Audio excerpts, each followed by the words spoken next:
Hello, everybody, and welcome to A Geek of One's Own. Today, I've got some really exciting things happening. We are playing my very first group game on this channel, and I could not be more excited. Uh, we are playing Breathless. This is a game by RP, who joins us. Can you wave, RP? There he is. Um, and it's going to be really exciting. Now, for those of you who have been following this, John Harper is in the chat, everyone. I was about to say, John Harper has been amazing and retweeting things, and now I'm all fuzzy and shaky and blubbery in the face. Thank you, John. I really appreciate it. I also super stoked for this. Boy, I'm not one to get starstruck, but then things like this happen. First, I managed to get Tate on board, and then John Harper jumps in the chat. It's just, it's a good time. It's off to a great start. That's what I'm going to say. It was amazing. So thank you everyone for showing up. I really appreciate everyone being here for this. This promises to be really cool. For those of you who don't know, I am French and living in Australia, and recently I have gained Australian citizenship, which is Congratulations. pretty cool. One thing that we do a fair bit in Australia, especially at the beginning of meetings and things like that, is something called an acknowledgement of country. And it's to kind of recognize the first people, the indigenous people that were here before we came around. And I feel like that's something that's important. And I feel like, all of us represented in the chat and probably in the stream and probably in the chat today, we're probably living on the land of people who weren't our original people. And I think it's really important to kind of recognize where we are, and pay respect to those people. So I'm just going to do an acknowledgement of country. So I'd like to acknowledge the traditional owners of the land upon which all of us are meeting. For me, this is the Walumeta land of the Walu medical tribe. And I'm very sorry if I'm pronouncing this wrong. I would like to pay my respects to their elders, past, present, and emerging, as well as any Aboriginal people joining us on this stream today. I also want to take a quick minute to acknowledge we're in June, and this is Pride Month. And I just really want to celebrate all the queer community. It's just so great to live in a time where we're not perfect and we're not there yet fully, but we are getting there, and it's just really cool. So I just really want to celebrate all you guys out there, and I want to do a special shout out to anyone on the stream that's kind of going through stuff, trying to figure out where they're at and where they're going and where they fit in this crazy world we live in. You've got this. It might take time, but if there's a time to figure it out, it's now. It's now. Like, chances are, if you're watching this, you're in a country where you can explore yourself and you can explore what it means to be who you are. And I really encourage you to be bold and do the thing. Now, without further ado, as you know, we are playing a game called Breathless. This is a zombie survival RPG created by RP, as mentioned, who is joining us today along with Andy and Tate. So I'm going to get everyone to introduce themselves, who they are, what they do, any promos. It's very important. We're here to play Breathless, but if you got some cool stuff happening right now, please let us know all about it. And yeah, a quick intro as to who you will be playing today. Maybe let's start with Tate. Tate. Hey guys, my name is Tate Bennett. I am from Perth, WA. I'm an actor performer, doing some cool stuff down here. Currently involved in Grace Live, which is going on in Northbridge in the city. If you happen to know Perth, one of the dodgiest areas, in Planet Royale Theatre, which is really cool. It's a nice, nice little space there. So if you happen to be in Perth, feel free to come on down if you can get tickets. We're nearly sold out for the season, so that's pretty cool. If you don't happen to catch that one, we're doing Adam's Family next at the Regal Theatre, so feel free to come on down to that one. Look, other than that, I mean, that's pretty much my life. That's the thing that takes up everything. But I'm also involved. If anyone's heard of Winter's Tales, we do a lot of D&D world building, all that sort of stuff. So feel free to jump over there as well. That's just a fun time. But first time playing Breathless, and I'm pretty keen to get stuck into it. It sounds like a lot of fun. So yeah, that's me. Nice, thanks, Tate. So I've just shared Tate's Instagram in the chat. Feel free to give him a like and a follow. Honestly, if you come here, there's one thing I want you to do is to click that like and follow and all of those buttons on all of the people represented here, because they're all amazing creators. Now, oh, thank you for the follow. Yes, you can follow me also. That's a thing you can do. Now, Tate, you did kind of forget to tell us who you were playing today. Oh, and I think so that's sorry. important. It is quite important. It is. So today I'll be playing Grandma Florence. She is a lovely little old lady who is more than happy to get through just talking to people in this zompocalypse. I love it. Thanks for the follow, John. Ladies and gentlemen, John Harper is following me now. I'm gonna cry. Sorry, I did miss out. I'm Tate, he, him, and Grandma Florence is she, her, /gram, /more, whatever. Thank you. Next up, Andy, do you want to let us know a bit more about what you do, who you are, and who you're going to play? Yeah, absolutely. So I am Andy. I run Pandian Games, and we kind of make cozy, sometimes diceless games. We've also got some horror games that we've got going. But our big one is a game called Banda's Grove. It's a community building slice of life game that has map mechanics on it. So you get to, draw and sketch and also live in this grove. It's kind of inspired by the likes of Wander Home and Outer Wilds and all sorts of other fun stuff like that. That's for sale now. You can find us on pandiangames.itch.io or pandiangames.com. And then we also have a dedicated Banda's Grove website at bandasgrove.com. So you can find us at all those places. Today I am playing Ranger Burl.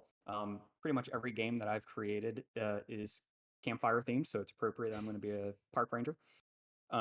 So Ranger Burl, I have a rope that I grabbed on the way out of the cabin that I was staying in when the apocalypse hit, and hopefully that's enough to survive because that's all I've got.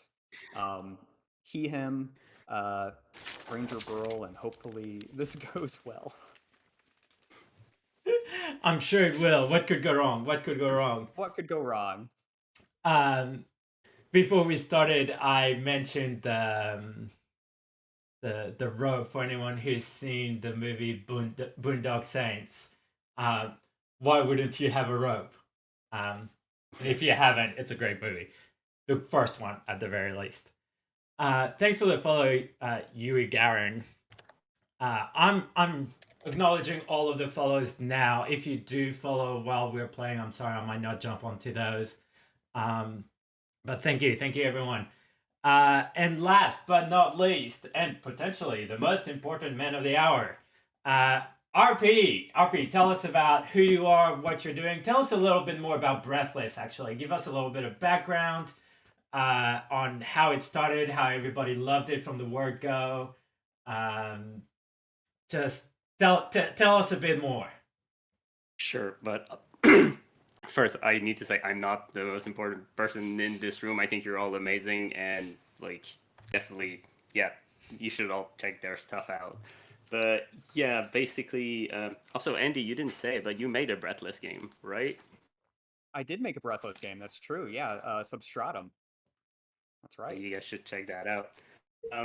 But yeah, so I'm RP, René Pierre, but RP is easier to pronounce. I'm a French Canadian tabletop RPG designer and also a software developer. So I've made Breathless. I've made a couple of other games. I've just released a small like Star Wars act of Breathless called Renegades. Made other stuff like a game called Charge, which is kind of like it's heavily based on Forge in the Dark. So like this is all thanks to John who has made the Forge in the Dark system. But yeah, like Breathless is like this little pamphlet game. You can print it at home. It has all the rules in the insides, character sheet on the outside, and yeah, it's basically super easy for like to print at home and play for little one shots. It's very minimalist and super fun. It's zombie teams, so you're basically have a bunch of very simple rules, a couple of rolling stables, and you're good to go. So yeah, like the game started was originally made for the Draconis Game Jam, which is a game jam hosted for the biggest TTRPG community here in Quebec.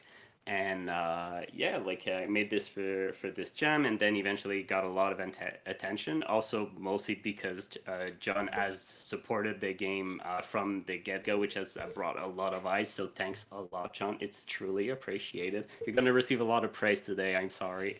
But yes, so apart from that, last shout out. As a software developer, I've made a virtual tabletop application called Fari app. It was originally designed for the Fate RPG, but now it's pretty much open to play any kind of RPG you want online. So if you want to check that out, it's Fari, Fari .app. And today, I'm going to be playing Ed the Architect. So sorry, not Ed, Ted, the architect, him. And yeah, like he tried to crumble through his house, trying to like find the best he could before leaving. And as the world was going down, the only thing he was able to find through his house was a very sturdy 2x4. So he's quite the handyman, so he's going to use that the best he could to try to protect himself from dying in the apocalypse. So yeah. Nice, thank you for that. Which reminds me, a couple of things we omitted so far. So Breathless is having a jam right now. So there is a Breathless jam happening right now. So you should definitely, if you aren't following RP, you should and get onto that. There's some. How many games do we have in the jam so far? Like 40 now? Well, this is, yeah, it's been completely amazing. There's 111 person who have joined the jam so far, and there's still 20 days to go. And so far we have 33 entries in the jam, and there's 20 days to go, which is like completely amazing. I could never have imagined something like this. Yeah, no, that's amazing. Another little bit of information we haven't mentioned is that you're running a little bit of a giveaway thing to do with this stream today, aren't you? Yeah, I am. So basically, I have two Breathless games released right now. So Breathless and Renegade. So Breathless has an open SRD, so anyone can make games using this SRD. And I'm supposed to release a third game called Nomadic, which is a solo survival RPG inspired by No Man's Sky. So this game is supposed to come out also this month. So what I'm gonna do is, if you want to tweet at me a picture of you watching the stream, you're gonna like have an opportunity to perhaps win the entire bundle, like the 3 games. I'm gonna give you keys for free. It's just like it's on the house, so just take a picture like Tate is doing. Just take a picture of you watching the stream. Send it to me on Twitter, and yeah.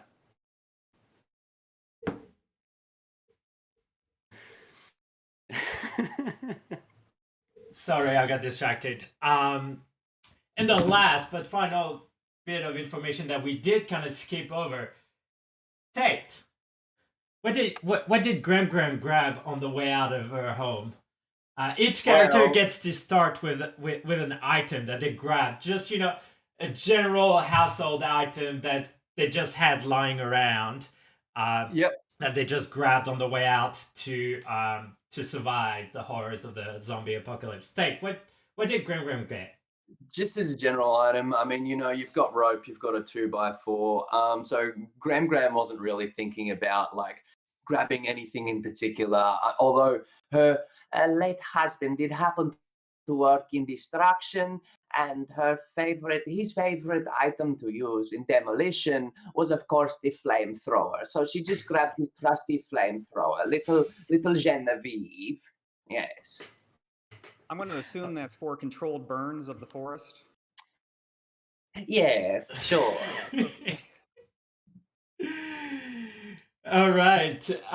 So you've met everyone, and you've met me. I'm Liam, and I run this here place. I'm here pretty much every week at this time, and potentially more frequently, depending on how things go. But just starting up, little bit of housekeeping. We are playing a horror zombie game. That means that there are some content warnings for violence, gore, death, and obviously undeath. Look, I don't always run really dark, horror type stuff, but I am today. And as soon as you're done clicking like and follow on this channel and all of these amazing fellas, if this isn't your vibe, please feel free to step out. I'd rather you have a good day and not watch this stream rather than a bad day because you wanted to support all the amazing people represented here. I use a system of lines and veils. I've spoken with the cast and we've kind of come up with a few things that we decided were not going to be in this game. I'm going to list them now so you can rest easy about these topics. Again, if anything comes up in this is mostly improv. If anything comes up in any of this that you are not comfortable with, it's okay. It was nice to have you, and it'll be nice to have you again. But please, if you need to step out, we won't hold it against you. So the lines we have, which are things that will not appear in this game. We have homophobia, racism, sexism, transphobia, sexual violence, sexual assault, and slavery. So really pretty standard stuff. The veils, which are kind of fade to black sort of scenes, are sex and torture. So if anything comes up and you don't like it, please look after yourself. We love you for being here up until this point. If not, I think it's time to start. Welcome to Zombieville. Zombieville had a name before this one, but it isn't relevant now. The outbreak happened exactly when you'd expect, on Z Day, or Z Day, depending on where you're from. Of course, no one called it that until after it happened, so therefore no one actually expected it. The government called it a terrorist attack.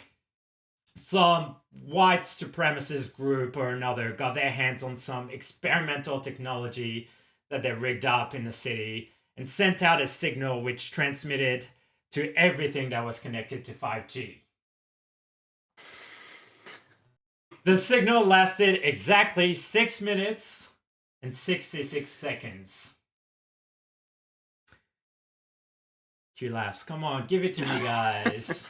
I'm working hard here. Anyone connected to the network that looked at their screen during that time was in fact infected by a virus that some say was only meant to be mind control, but instead turned lovers of fast-speed internet into zombies. What's worse, the virus has mutated since and is now transmittable via the exchange of bodily fluids. While wearing masks or a face shield would save your life, a bite was still a non-death sentence. The government was especially quick to act, blockading and then walling up the whole city, containing the outbreak for the most part. A bunch of nerds looking to live out their dreams easily snuck into the city, and more than likely died soon after. As well as a few people that saw this as an opportunity to give in to their baser instincts, knowing that a lawless town was something they could take advantage of. Our three survivors have banded together and are holed up in a house on the edge of town. There is a way out. A community has formed across a few roofs of a few buildings, connected by bridges suspended high above the crowded zombie-filled streets. The leader of that community, only known as the Herder, has earned their name for the rumors that surround their supposed ability to control the zombies. This is not the only rumor surrounding them, and people who go against this person go missing and never come back. Still, this new piece of information has reached our little group. The three survivors all huddled around a man that has collapsed in front of the home that they were holed up in. The herder has a way out. Save Joe, says the young man. Blonde curly hair, blue eyes, thin but muscular, and oh shit, bitten. What are you guys doing? Am I able to ask him a question before he is turned? You can try. So, not being too close now that I've seen that he's bitten. Who's Joe? Where do we find Joe? His eyes just kind of flicker and he kind of starts shaking. Okay. I only have a rope, so I'm going to start backing away a little bit. What's everyone else doing? I think we've lost them. I don't think we can do anything with it. Like we need to leave now. In this zombie world, how long does it take for a zombie to turn? It varies, but usually if you're bitten within an hour or two at most, you're good to go. Gotcha. I think Grandma Florence is just getting out like a little Ziploc bag of cookies and like trying to cram them into his mouth. Perfect. He's like, don't worry, this will make you better. It'll be fine. It'll be fine. Honestly, those cookies always make me feel better. That might work. I mean, that totally makes sense here. Exactly. Yeah, but be sure to not just waste them, right? Like keep us a couple. Oh yeah, good point. Good point. Yes. The young man starts like shaking, frothing at the mouth, pieces of choc chip cookie flying everywhere. Well, I think we all know what happens next. I think we should find a safer place if we're going to continue surviving out here. Yeah, I don't think it's worth staying here. What are we doing with them? Do we just leave him here? That's what I've done with the rest of them. Can I look around the room that we're in? Is there anything that looks? I'm gonna have to do a loot check if I want to do this, aren't I? I was gonna say, is there anything that we want to grab before we scoot? Oh, no, screw it. I want to do the first roll of the night. I want to do a loot check to see if there's anything easy for me to grab. Let's do it. All right. Let me roll. Great. It's a 6. On a 6, yeah, you kind of look around and you find not much. Just painting on the walls of a family that probably lived here happily once upon a time. All the cookies have been mysteriously disappeared. Somebody must have looted those.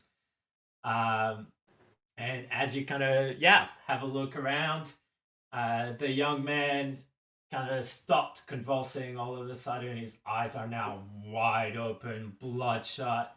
And it just starts in really weird, twisted motion, starts getting up and growling, looking at the lot of you. with Oh, I'm heading to the door. hungry what we should do eyes. is get the painting and smash it over his head, because then he's got like a large thing and he can't get through doors. Safe. Simples. Squeak. Ted, do you think that painting is well bolted to the wall? Can we get that down quick enough? Oh, I mean, let's check it out. And I try to remove the painting gonna from the try. wall. I'll help him. Yeah. Now painting, it's just one of those strings attached to a nail. Nothing too special. Perfect. Comes right off. Perfect. All right. Well, I guess we'll try to like stuck it inside the painting. I mean, it's a great idea. It's a great plan. Why not? No, Yeah. it's definitely a Let's great make 'em idea, two and minutes it'll to the be, door. if anything, it'll be entertaining for any other survivors that come across this person. Yeah. Yeah, and then after I do that, I start making my way outside because I do not want to be stuck in here. I know what happens. Yep. Yeah. So you guys have a quick minute to put this painting on this zombie's head. Now there's two of you. He's still kind of in the process of getting adjusted to its unlife. I'm not gonna make you roll because we all know rolling in this game is expensive, and there are many more things to happen yet tonight. So the two of you each grab a corner and just slam that painting right on top of this zombie's head. Zombie is confused, and the painting is just like really mucking around with their center of gravity, and they're just kind of hobbling there for a minute, which gives you enough time to get a move on. I think we've done our job here. It's quite a waste of that painting, but hey, you gotta do what you gotta do. I'm sure there'll be someone down the line that's so inspired by your actions today, they'll just carry paintings with them wherever they go. True, it's going to be the next weapon against all zombies. Yes, exactly. Yes. You don't want Super to kill them. What if we could find a cure? The best way is just to smash a painting over their head. In the meantime. So, right, so I guess we're leaving, right? you were told, this person told you that there was a way out.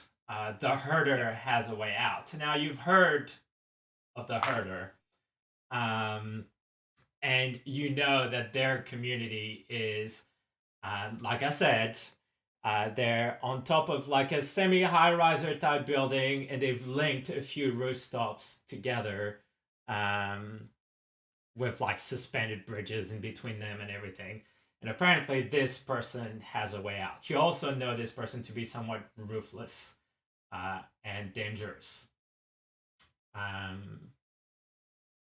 Okay, so we know where this building is located generally. Like we Yeah, have a general it's idea. once you kind of get into the busier part of town with the high buildings and everything, you just kind of look up and you find the ones that are connected by bridges. Okay, perfect. So I was going to kind of start heading that direction, keeping an eye out, kind of slinking along the side of the buildings in order to stay out of view while looking around, making sure we're in the clear. Is it daylight right now? Let's find out. Find out. Yep. Perfect. Yeah, it's about mid-afternoon. Okay. So yeah, unless anybody else has some objections, I'll start heading towards that building. Maybe, guys, maybe this herder person we haven't heard their side of the story. Maybe they're actually, they're just trying to look out for their own. Maybe they can be genial. We can talk to them, see, maybe they can help us out. They know a way out. More people is better, right, than zombies, generally. It's not because someone hasn't turned into a zombie that they haven't turned into something worse, right? Like this humans are not necessarily kind right now. It's only been like a couple of while, and I don't know. I'm not sure. Like if they have a way out, but like we can try, but I still think we should be careful. But like, there's no other option, so might as well like head that direction right now. I mean, I do agree with you. We'll definitely be cautious, but maybe if we can get him tied up, we can get him in a situation where he'll talk. We can get out, and we don't necessarily have to go toe to toe with this person. Hey, like they would probably probably won't be the shoot best us. We route. have a grandma with us, right? Like, hey, grandma. I mean, who shoots grandmas? I That's know not. that. You go. Well, it depends on who it is. Like you were saying, I had a friend Esther once. She turned into somebody that nobody wanted to be around, so we had to get rid of her. But surely we can sit down and have a cup of tea or something, Should Was be this fun. before or after the zombie apocalypse that you got rid of her? Oh, well before. Well, Oh, that's comforting. That's Yeah. so comforting. Yeah. I think Granny should lead, honestly, Ted. oh Well, no, if you you- big strong gentleman, you go sure? for it. Okay, well, if that's what you would like, you just let me know Sure. if you need some water, though. I'm fine. Here, Put a do you want a canteen cookie? away. Huh? Oh, I would love a cookie. Okay. How old is this cookie? Depends. If she's just looted it out of the house that you guys were in, it's fresh. If it's one she brought from home when this all started, less Grandma's so. cookies little never older. go bad. They just get It's chewier. perfect. Yeah. They're just perfect. Yeah. I just nibble on it. Like take the like when you're first testing a mushroom, you just kind of like lick it first, and you're like, okay, I'll come back in an hour and see if I'm feeling sick. That's what I'm gonna do, and I'll pocket the rest of the cookie. Nice. So you guys start kind of slowly making your way through the city. You kind of come first. You have to go through a bit of an industrial area, so it's a few warehouses. There's a forklift just off to the side. It's quiet. Okay. But you've been around this like this whole madness started a little bit ago. You now know better. If it's quiet, it doesn't mean there's nothing there.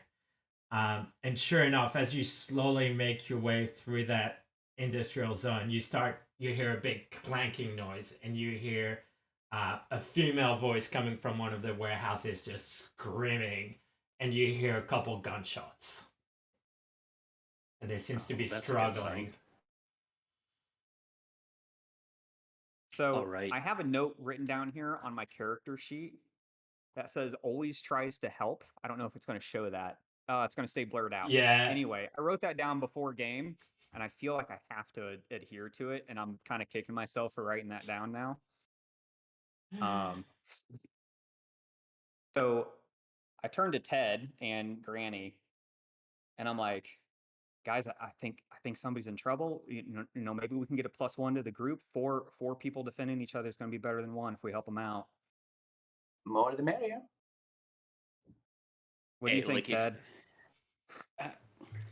I'm not sure. I'm okay. Maybe, but like I'd like to have some sort of plan B before we move forward. So like, I look around and try to see if there are a couple of like maybe cars or trucks or something. I would like to see if there are a vehicle that I could perhaps hijack or something. Sure. Like if things go wrong. As you kind of look around, you just hear the screaming again. It's like, get away from me, you fuck, bah, fuck, bah. And then you start hearing like click, fuck.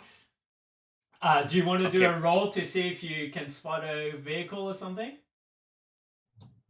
I think at that point I think those click from the gun convinced me. I'm like, okay, bro, I don't want this person's conscience on me, like this death on my conscience. Come on, don't let the GM bully you. Do what you want. It's okay. Okay, go find that person, and I'm gonna try to find us a way out of here. And I try to look around, trying to find a vehicle, and I want to make a look check to find a car. Sounds good.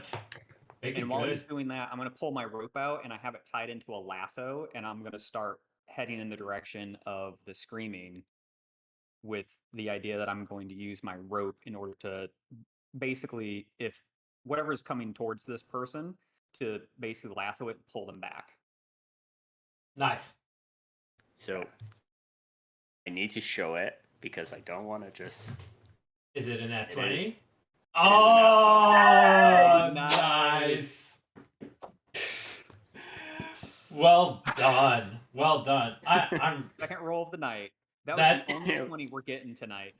Yeah, that's it. so That's it. on a 20. So on a 20, as per your own system, you find a D10 item or a med kit. I mean, I know you said you wanted a vehicle, but it's a 20. How tempted are you by a med kit right now? I don't know. I kind of like the idea of having a D10 car, so I think I'm gonna stick true. with that. All right. Honestly, on a D20, like, what does that car look like? I mean, it can be. It might be. It might be your character's dream car, the one you've always wanted ever since you were a teenager. Oh, I've got It an is idea. a You beat tell. up Toyota Corolla. I was The about to best thing say. that exists anymore. I saw a picture of a Cybertruck recently, like the Tesla truck. Like I think the owner is like a CEO of one of those industries, and like he left it there or whatever. And I just find it, and it's like pristine and all like it's in D10 condition. I think that's what It's in D10 condition. Beautiful. I love that. Yeah, We need to make that a thing. you just the doors open, you kind of sit in, and it's like it picks up on you sitting in the car, and you have the theme music of Black Rider that starts playing automatically. Da, da, da, da, da, da, da, da. Perfect. And a voice kind of comes up and it's like, "Welcome aboard, Michael." Yes, I'm Michael. How does this thing work? So Ed just like he finished university like only 2 years ago. He's kind of broke. He's got a house at the like in the north of the city. So like he's probably has a beat up like Corolla in his parking lot, but like he has no idea how this thing works. Like okay, where's like the only cars he has ever had are like manual cars. So he's like, where's the stick? How does that work? I'm not trying to understand. Okay. It's like, "Welcome aboard. Would you like to start engine? Oh yeah, start engine. Yes, please. Acknowledge starting engine."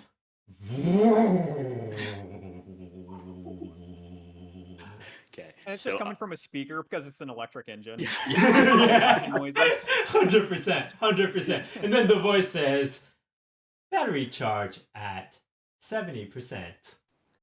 all right, that's actually not bad. Perfect. It's a D10. It's a D10. I'm- I reverse the car and I try to follow. Like I go in the same direction as. So Grandma. this car doesn't even have stick. You're now realizing it's fully voice controlled. There's not even a steering wheel or anything. You're just gonna tell it what you want to do. Welcome to 2055. Well, it like people thought it was really great up until they realized they literally have to tell the car everything. It's like, turn right, turn right, turn right. Thank you.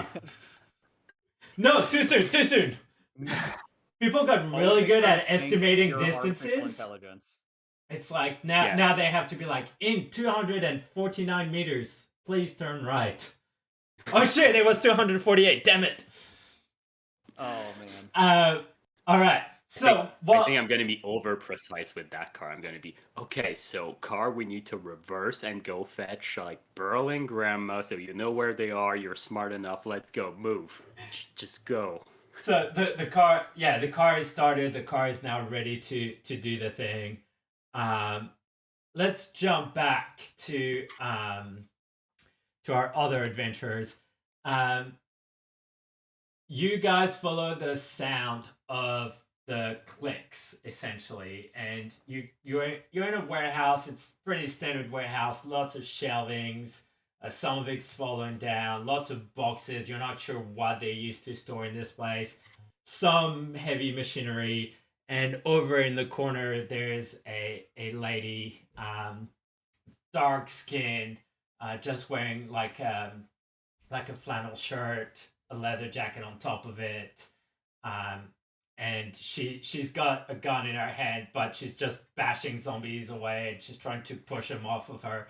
There's probably like you can see maybe 3 or 4 that are just kind of grabbing at her, and she's just like fuck, fuck, fuck, fuck, fuck, fuck. Okay, can I? Well, Granny, what are you doing? Yeah, so can we take a look around to see how many, like, if there are any other zombies sort of in that immediate area? Yeah, absolutely. I mean, from what you can see, because you've got rows of Mhm. places with like full shelves, it's Right. hard to get a full view of the place.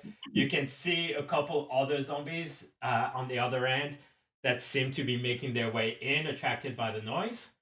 Um, there might be others that are like under the shelving or on top of the shelving, or God knows. There's a lot of places where jump scares could happen. Right, but naturally we should go down the aisles, right? We should. I mean, Perfect. sorry, am I foreshadowing too much? Is it still called foreshadowing at this stage? One of the gosh, I just lost the word, shelving units in a situation? I would like to use think Uh-huh. to consider seeing if I can push one of these shelving units just so it clips the zombies that are like right in front of this person. Ooh. Is that something, just so it's like 4 zombies, the shelf comes down and it's just like right in front of her and takes the zombies out? All right, let's give it a roll. By like in using a think roll, because I'm calculating it, right? Yeah. I'm like and then pushing. Yep. Okay. Let's see. What is my think? My think is a D6. So let's see. What do we got? I got a 3. Is that a So a hard 3 push? is a success with a cost. complication. Perfect. That's fine. Okay. So for anyone who doesn't understand how this game works, every time you roll a stat, you've got a certain die that's assigned to it, and every time you use it, it drops. So now the next time Andy wants to roll think again, he'll be rolling a d4. Little guy. So, but on a 3, it's a success with a consequence. So you kind of look at it, and you're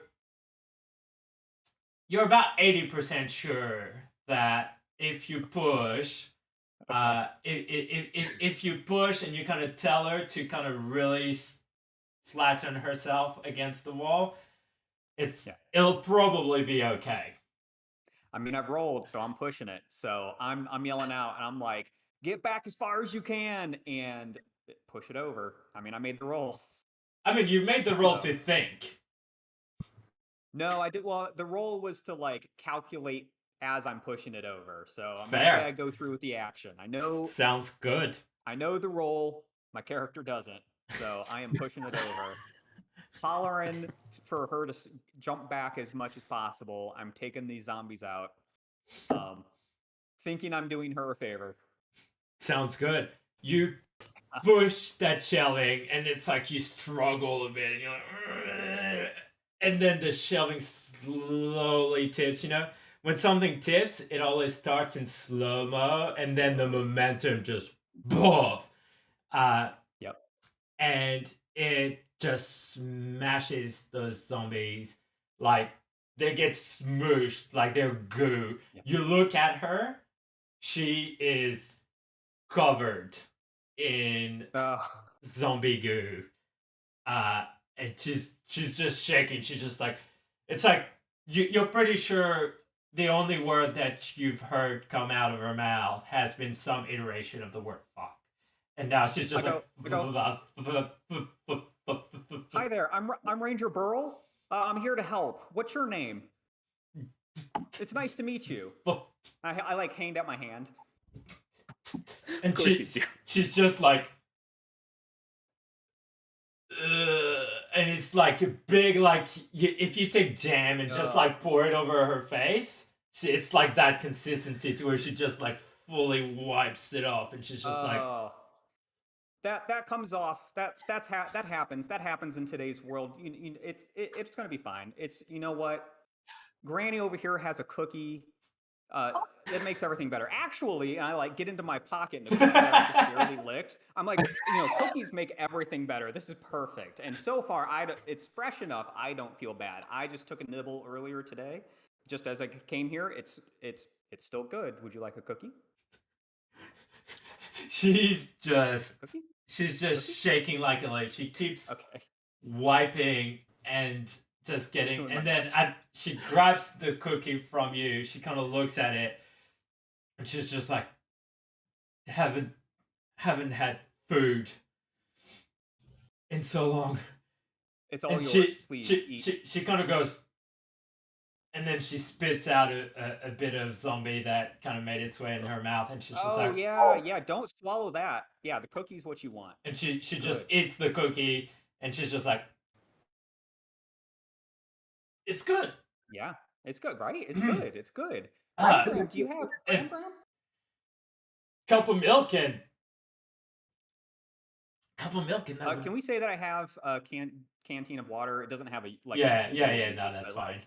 You're I feel like survivors. it's You've got Yeah. basics. I pass her a canteen. I'll say it's about half full of water. I just pass it to her.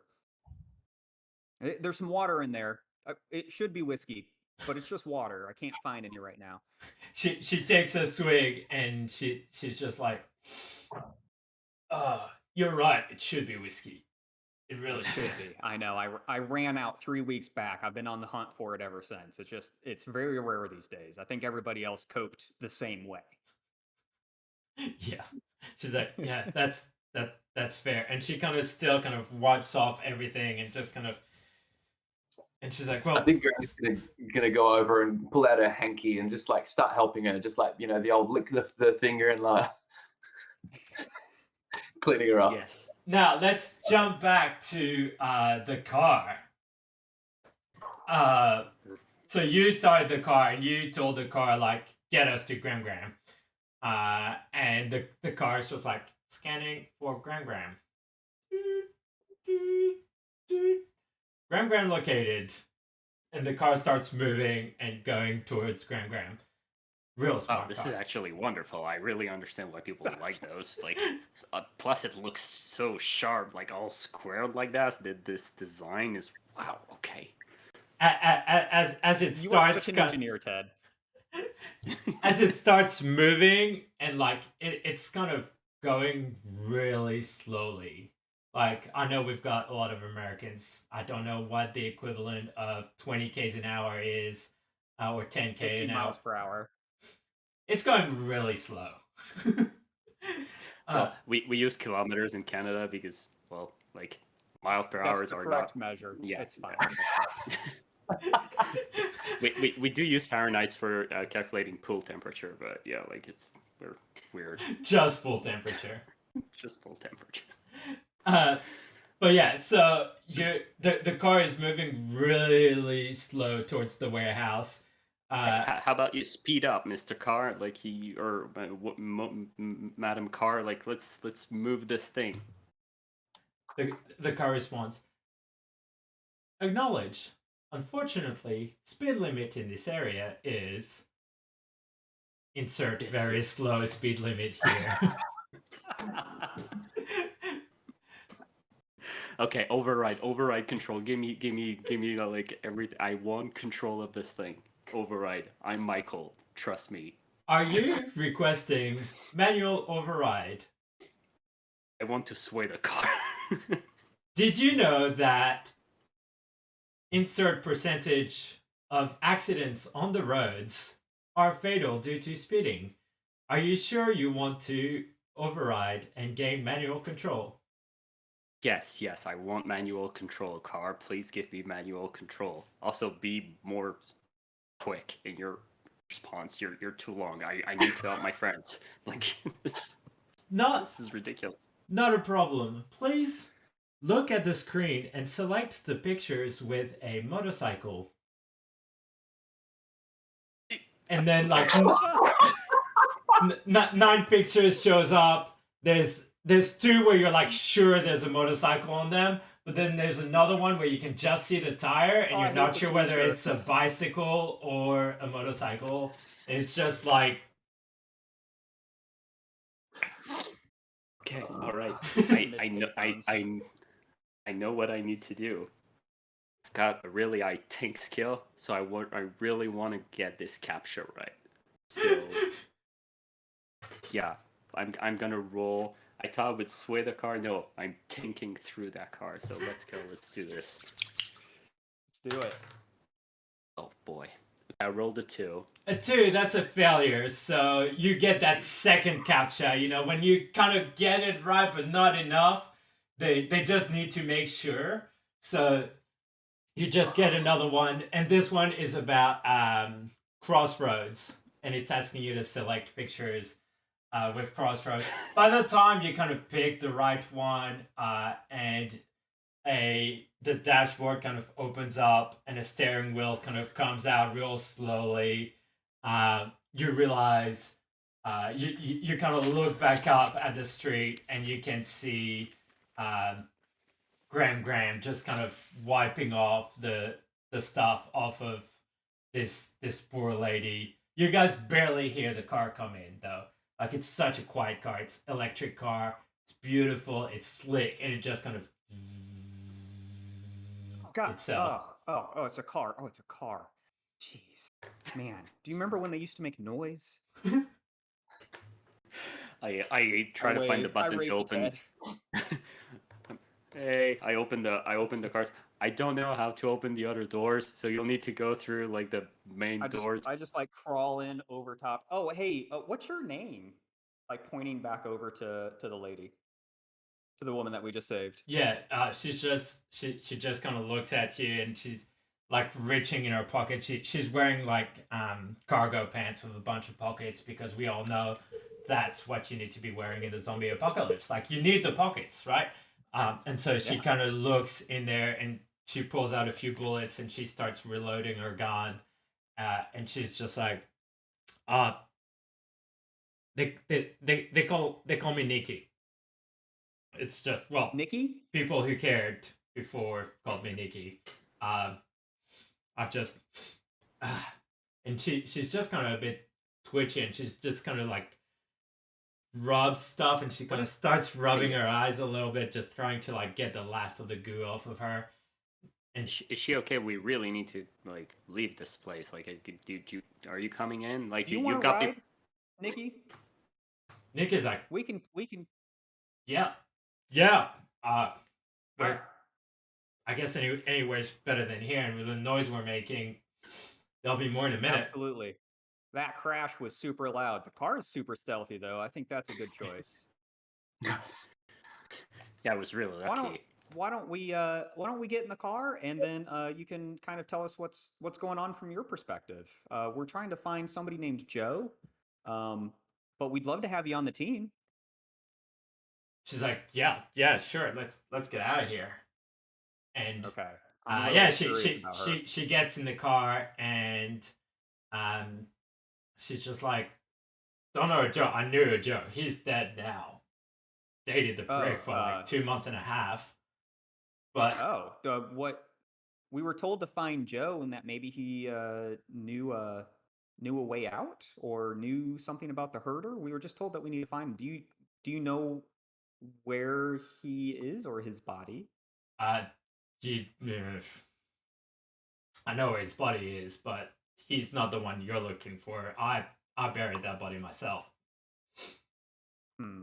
Let's just say we broke up when he tried to bite my face off. I think that's a way that a lot of relationships are ending these days. You shouldn't feel bad about that. She's like, I don't. Oh, fuck. And she's okay, cool. She just kind of keeps rubbing at her eyes, and she's just like that. Fuck. I think I got some in my eye. Oh, wait, guys. Yeah, do we have a situation here? Don't let the DM smile give anything away. Is she already in the car? Yeah, you're all in the car. You all started driving away. So Ted's a pretty like scary person in general. Like, he's pretty much afraid. Like, he acts tough, but he isn't. So like when we start talking about this, I like slowly start to like I slow down the car and like almost put it down to a brake. I'm like, okay, Burl, Grand. Hey guys, so I've got to use the restroom. Hey, let's all like get out of the car. Would you guys mind spotting me? Nikki, could you help me out here real quick? Nikki's like, yep, fuck. Yeah, no. And she pulls out her gun. She's like, Yeah, you mind spotting me? Come on, yeah. let's hop out. Yeah, no, let's do that. She hops out with you. So I get out. Yeah, I hop out. I'm gonna walk a couple.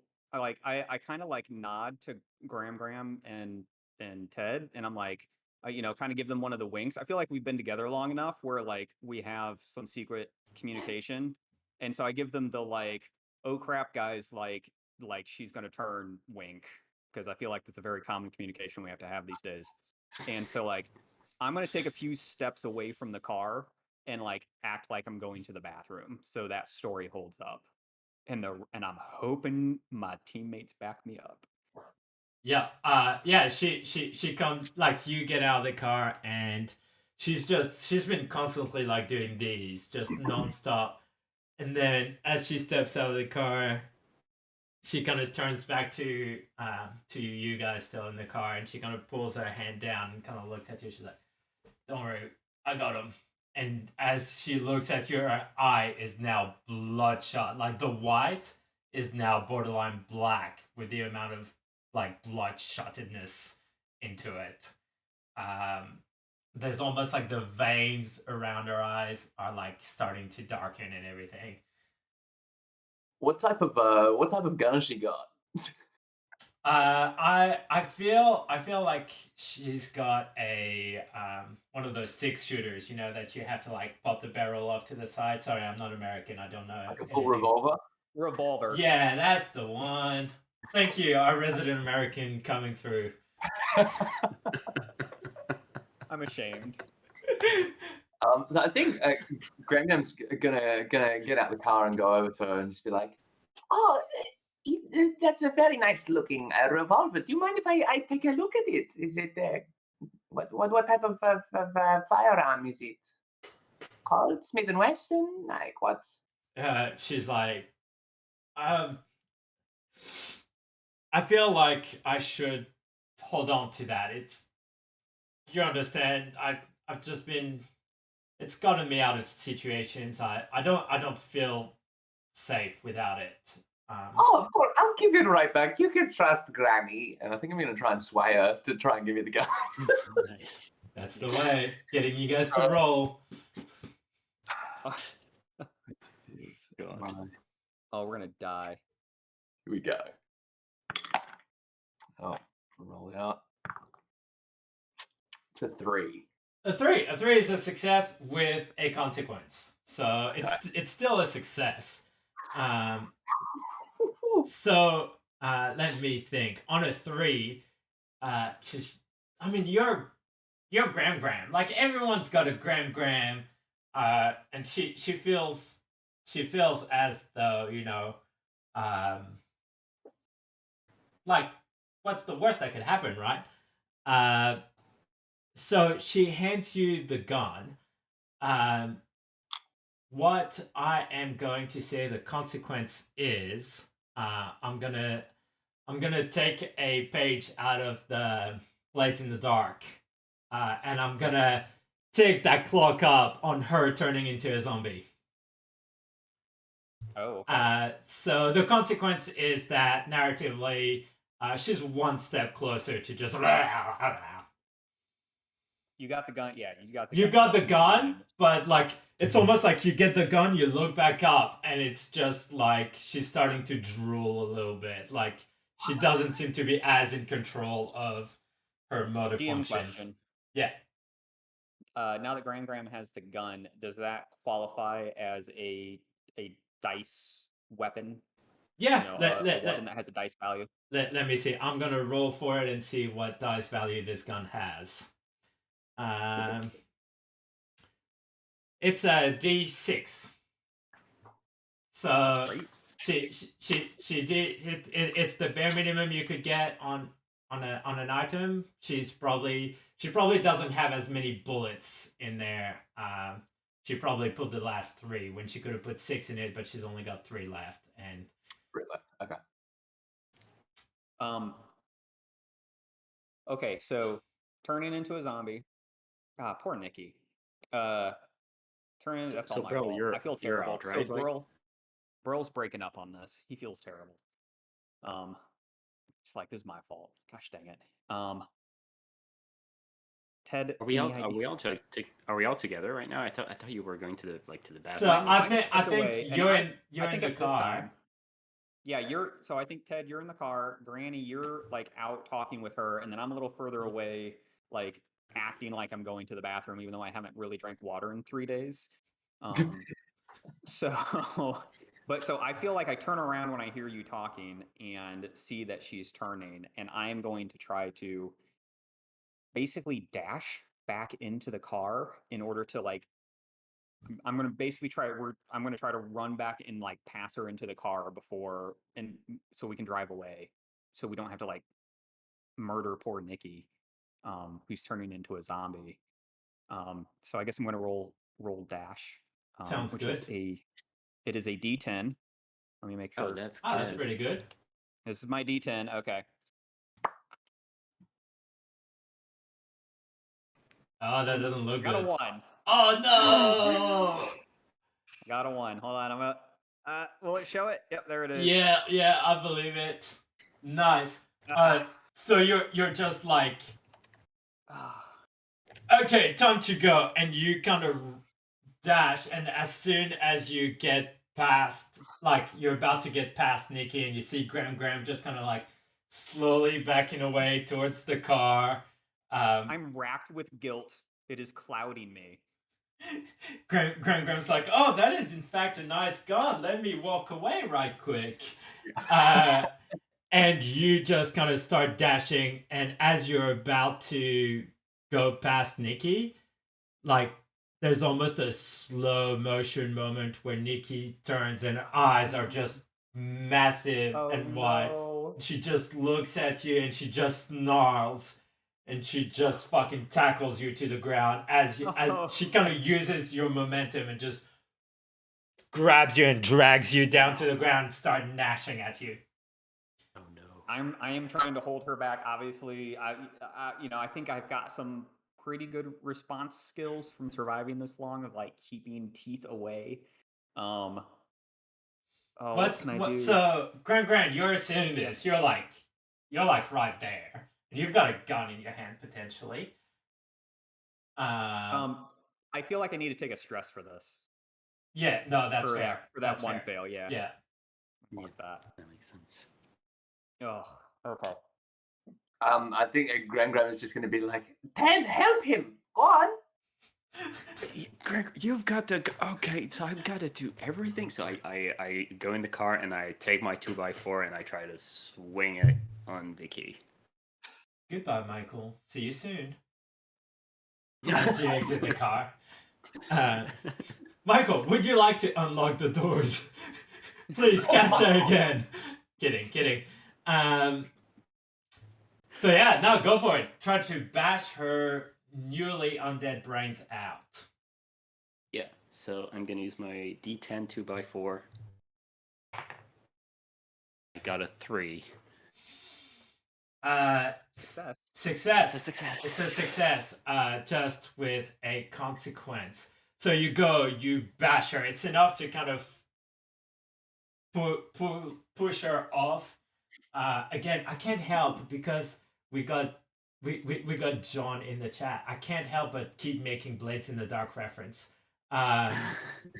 So I'm just going to say the consequence is that it happens, but with a lesser effect. So you were hoping to kind of bash our brains in and have like a good hit to where she'd be finished.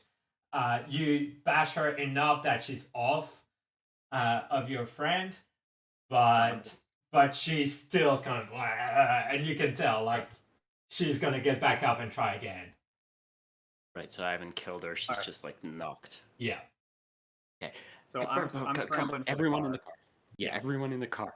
I'm We need to running. go to the car. And the whole time I'm like, I'm sorry, the whole way out. And yeah, I pop into the back seat. I just like dash into the back seat. I'm like, Grandma, you got a shotgun? Oh gosh. All right. Okay, so we all got in the car. Yeah, you So all I, got I in the car and you all drive I've got manual away. control now, so I drive away from this situation as fast as possible. Yeah, yeah. I'm gonna, unless any of you want to catch your breath during that time, I might fast forward to the next scene. Unless you want something Yeah. bad to happen to you along the way. Nope, that was plenty. I am. Okay, so you guys start driving and you go further into the city and you start seeing where the suspended bridges are. You can see them. You're maybe like a block away from those buildings.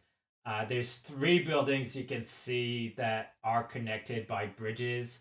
It looks like there's a fourth, and it's got like a hanging bridge off the side of it, and it looks like there's like an explosion that happened in it at some point. It probably was part of their compound, but isn't anymore. Something happened there clearly. But one thing you notice, I mean, when you got closer to deeper into the city, it made sense that there would be more zombies. And you're really lucky. You got a D10 car, which is really quiet. So you're not attracting a whole lot of attention.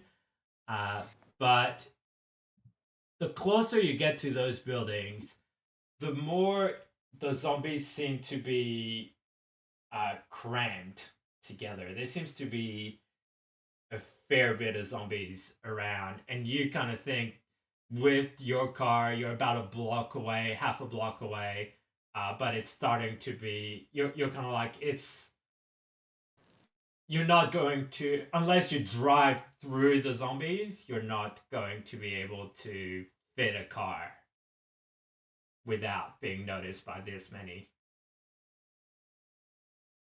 So I slow down the car a little bit and I tell the rest of the group, okay, so what's our plan? I can drive through all of this, and then at some point we might get stuck and we might need to leave in the middle of all of them, or we leave now and we try to find a way around.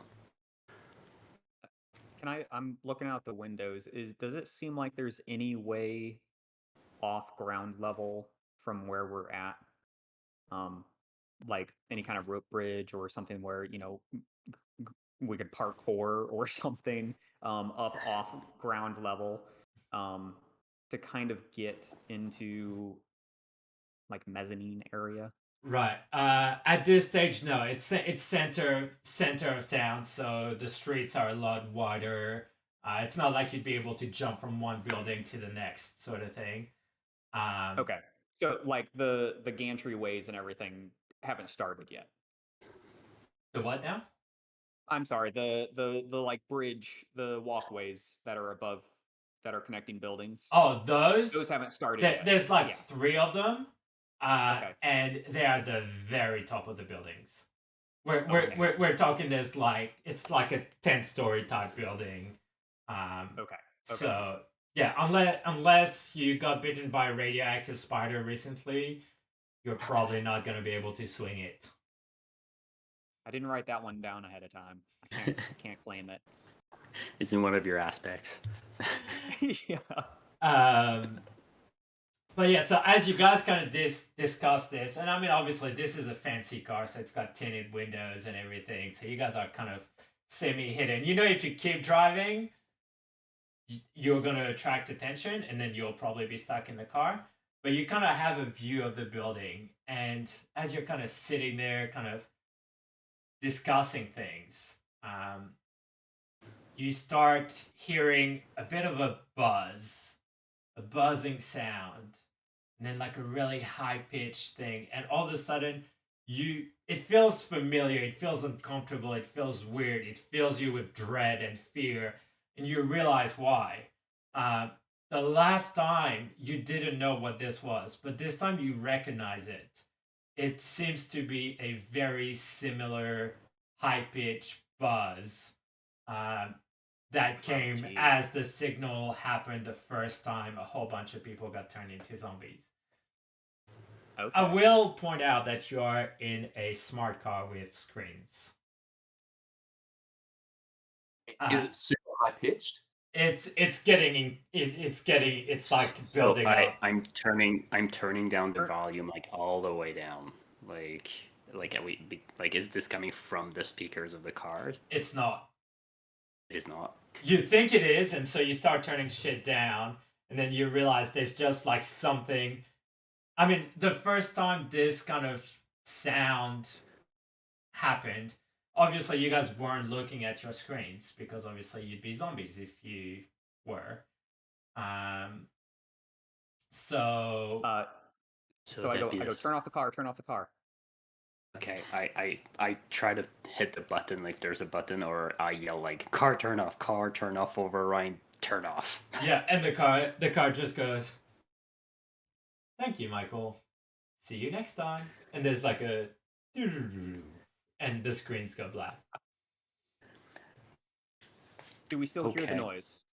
So the noise amplifies, and as you're kind of freaking out and you kind of sort yourselves out, and then you kind of look around you and you notice the zombies are reacting to this frequency, and they don't seem to like it. A lot of them just shake their heads, like some of them grab at their heads, and they just, and you look towards the building where you guys want to go. And you notice they were really crammed and like almost shoulder to shoulder around that building specifically. And they kind of start moving away, just kind of holding their heads and just being uncomfortable. And they start to spread out from the building. And as you kind of see this happening, as this noise is just, it's bothering you, but it seems to be bothering them even more.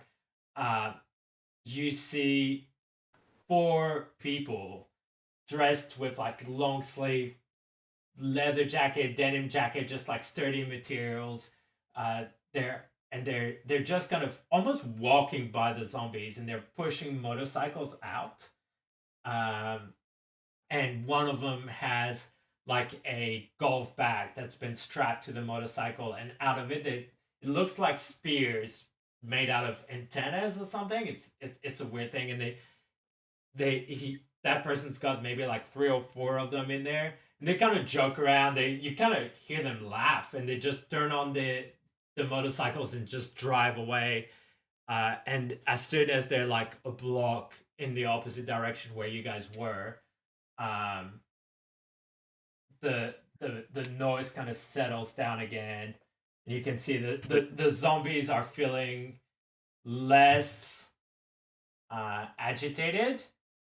But they're just almost like in recovery mode. They're just like kind of, Can I try to do something before the motorcycle drives away? sure thing.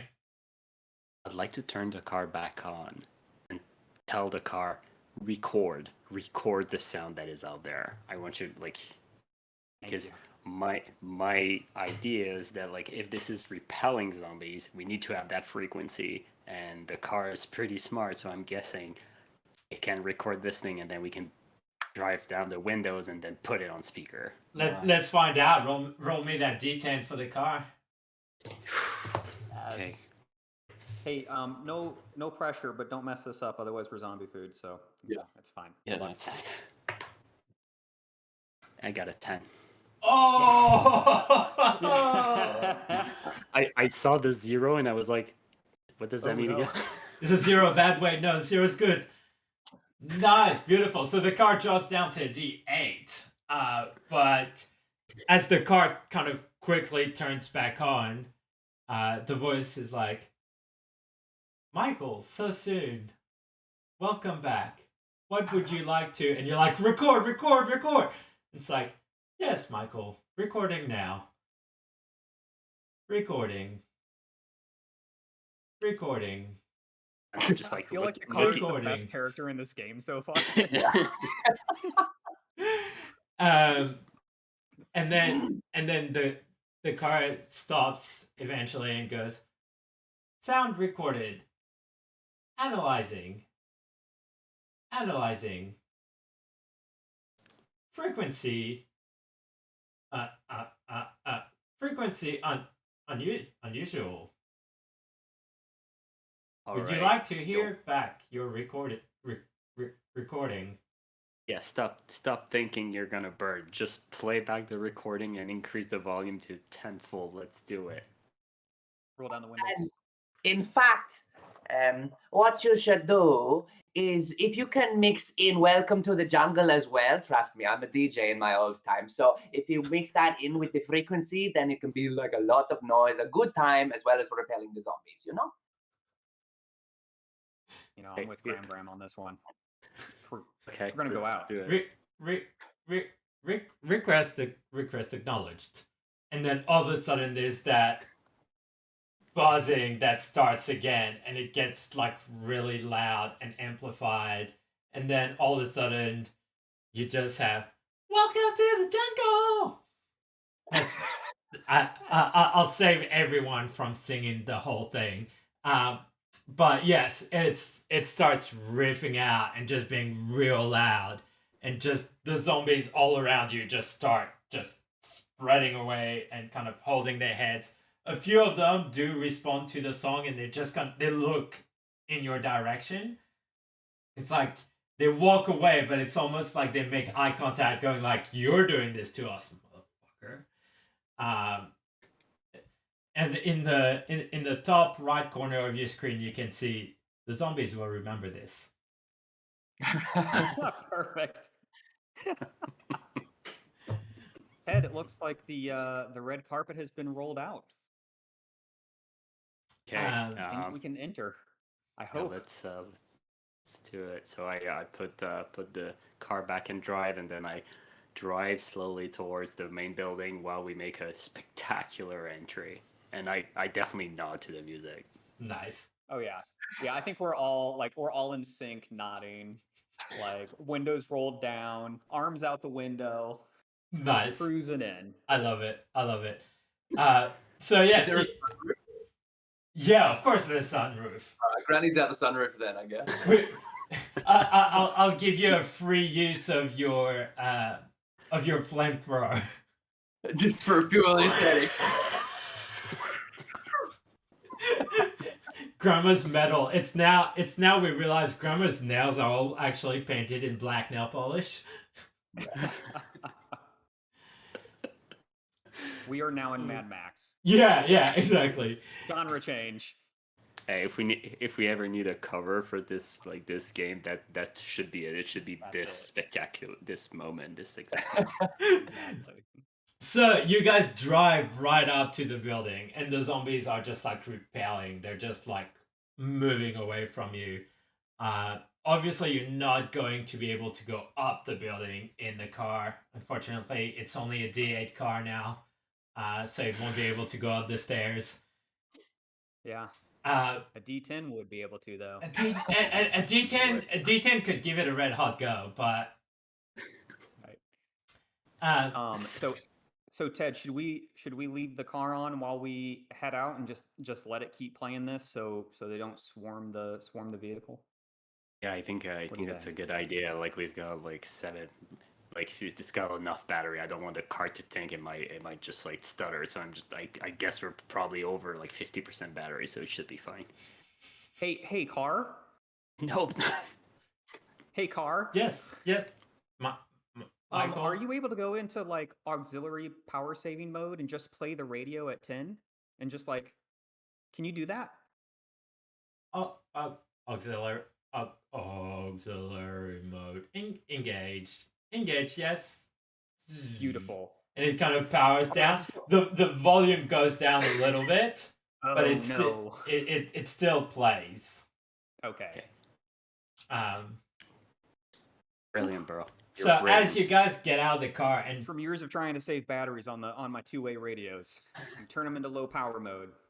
that makes sense. Clever. So as you guys walk into the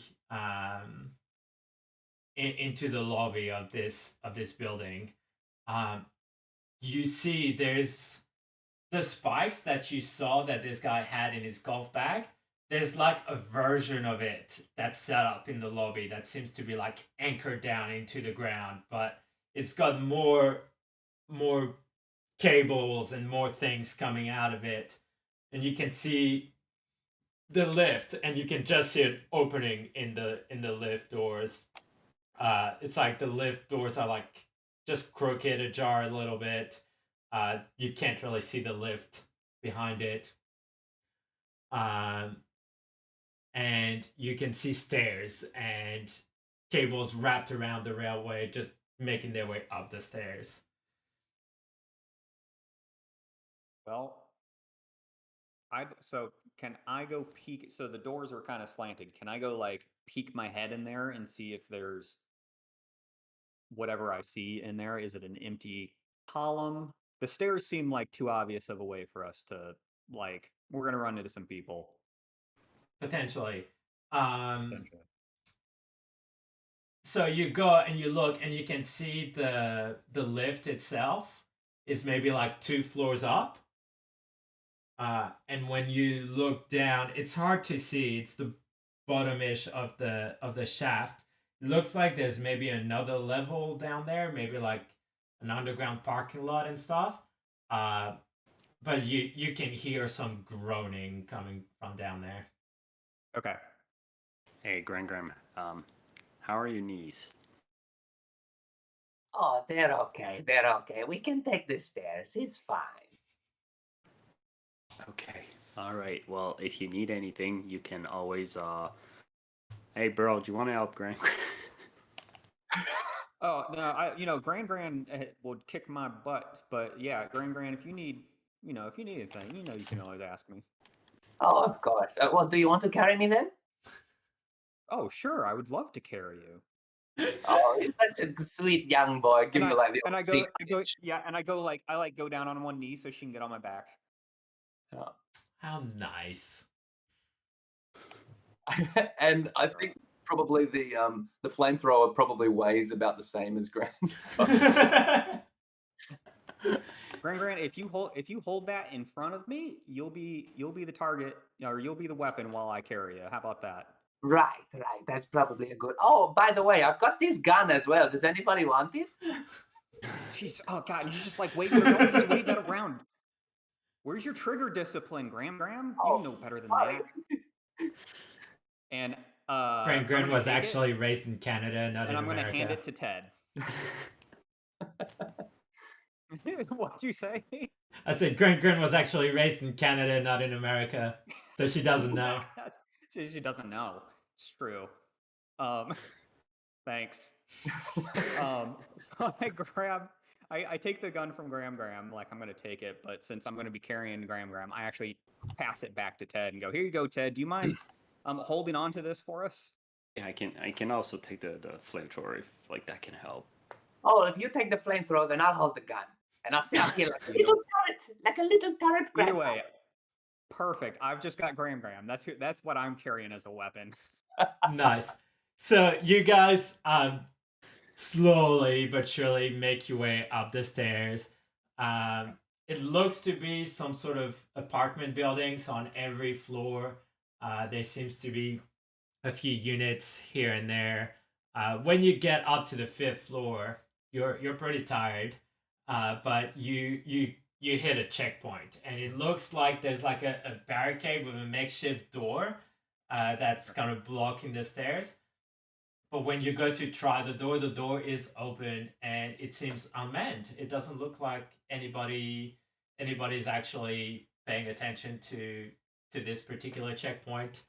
You can see a couple chairs and stuff that are set up, so you think there usually would be someone there, but at this particular moment, maybe they were part of those guys that you saw go out on the motorcycles. But at this point in time, there doesn't seem to be anyone there. You guys continue, and on a couple of floors up from the checkpoint, you get to you walk by an apartment, and the door has been taken off its hinges, and you can't help but sorry, Tate in chat said if they hit a checkpoint, did the game autosave? You know what? I was actually going to ask about that. Yes, This of is our course. respawn point. Yeah, it's your respawn point. If there's a total party kill right now, come back next week and we'll pick up exactly at this point. Uh, so you kind of almost at the top of the stairs. You can't miss it. There's light coming from it, and up until now, the building didn't really seem to have any zombies or anything in the building itself. But from this room, you see kind of light flickering and flashing, like electricity is kind of buzzing in there. And you can help Graham, do you mind if I put you down? I think I'm gonna need my hand soon. Of course, of course. And I'm gonna just have my rope handy because rope versus electricity makes sense. But I'm gonna be extra cautious as we continue. Absolutely. As you kind of walk by this door and you kind of look inside, like I said, the door's been taken off its hinges or maybe bashed down or something, and you look and you can tell it kind of used to be someone's apartment. Again, you can see like a family photo up on the wall. You can see like one of those round tables with like those like crocheted little thing on top of it.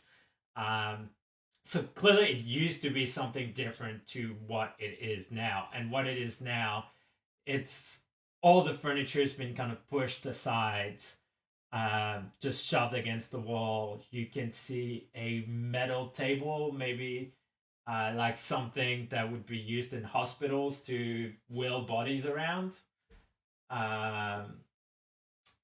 Like a slab or something. And on it, there's one of those ominous, there's like a figure under it, but there's a drape covering it.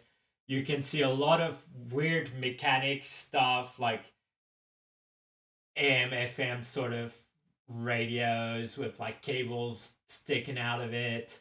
And oh, yes, of course. It seems like every inch of this place is covered in blood. Like somebody's been doing you, and that's when you start noticing the saw and the hatchet and the screwdrivers and all of it just grimy to some extent. And you look and there's a doorway to another door a bit further and you can't really see what's in there, but you start hearing a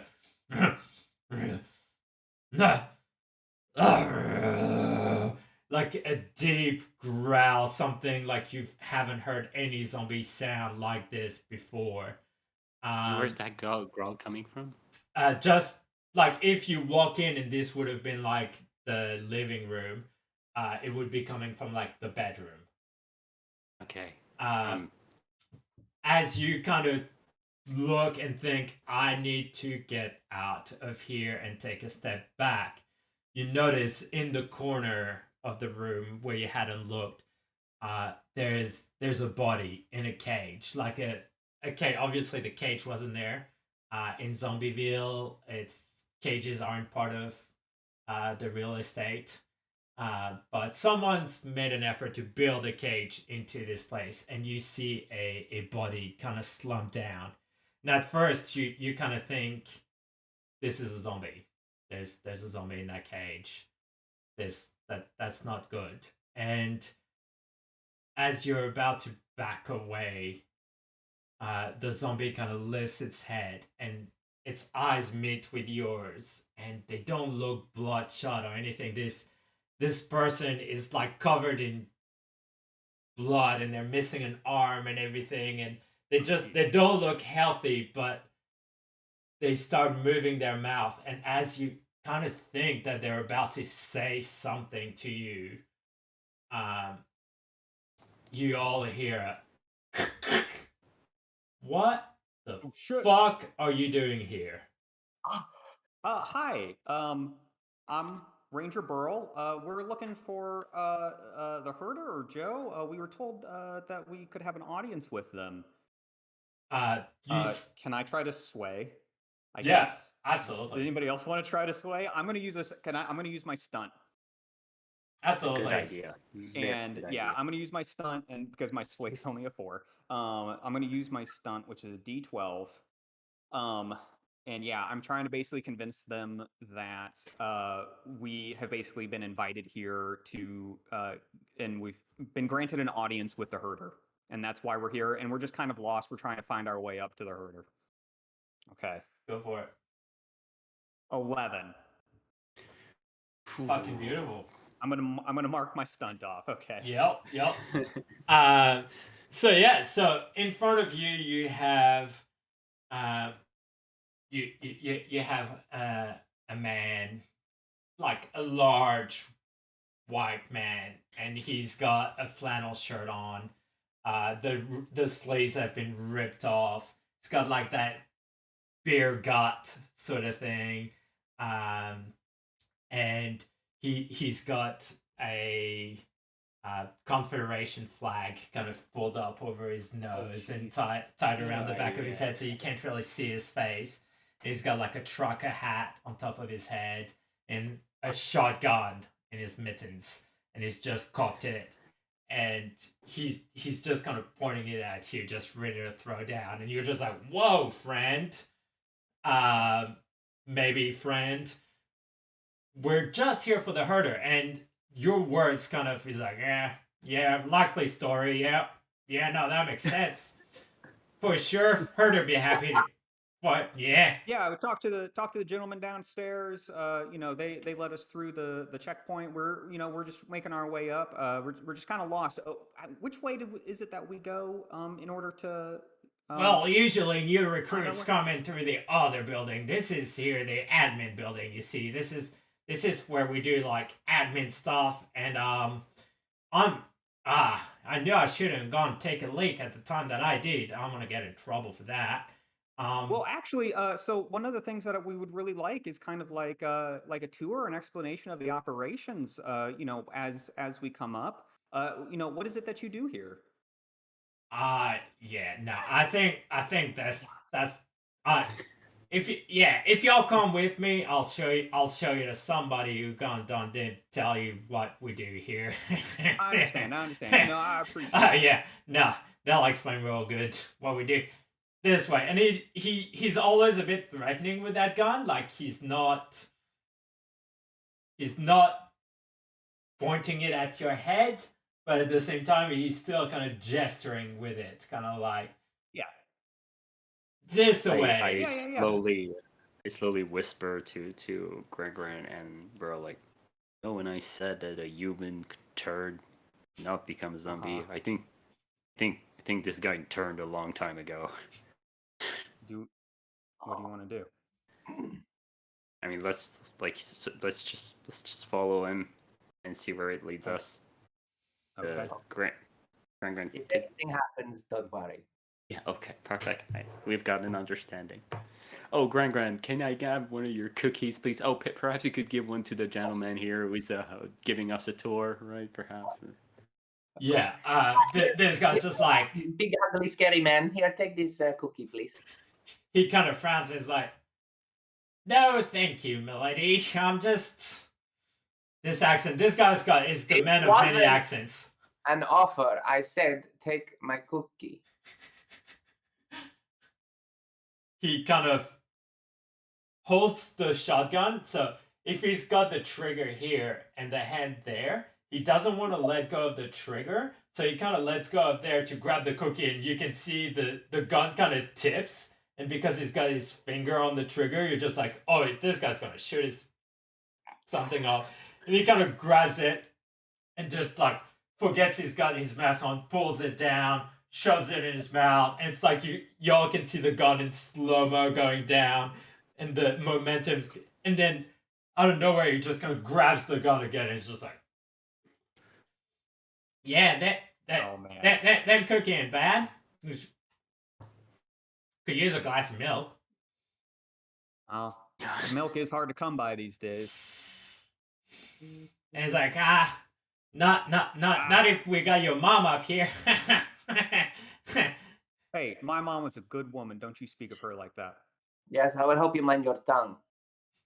Yeah. Whatever. Now this guy's turned into Beavis and Butthead. I'm really good at making voices, I swear. Um, so this guy eventually walks you another floor or two, and you end up on the roof.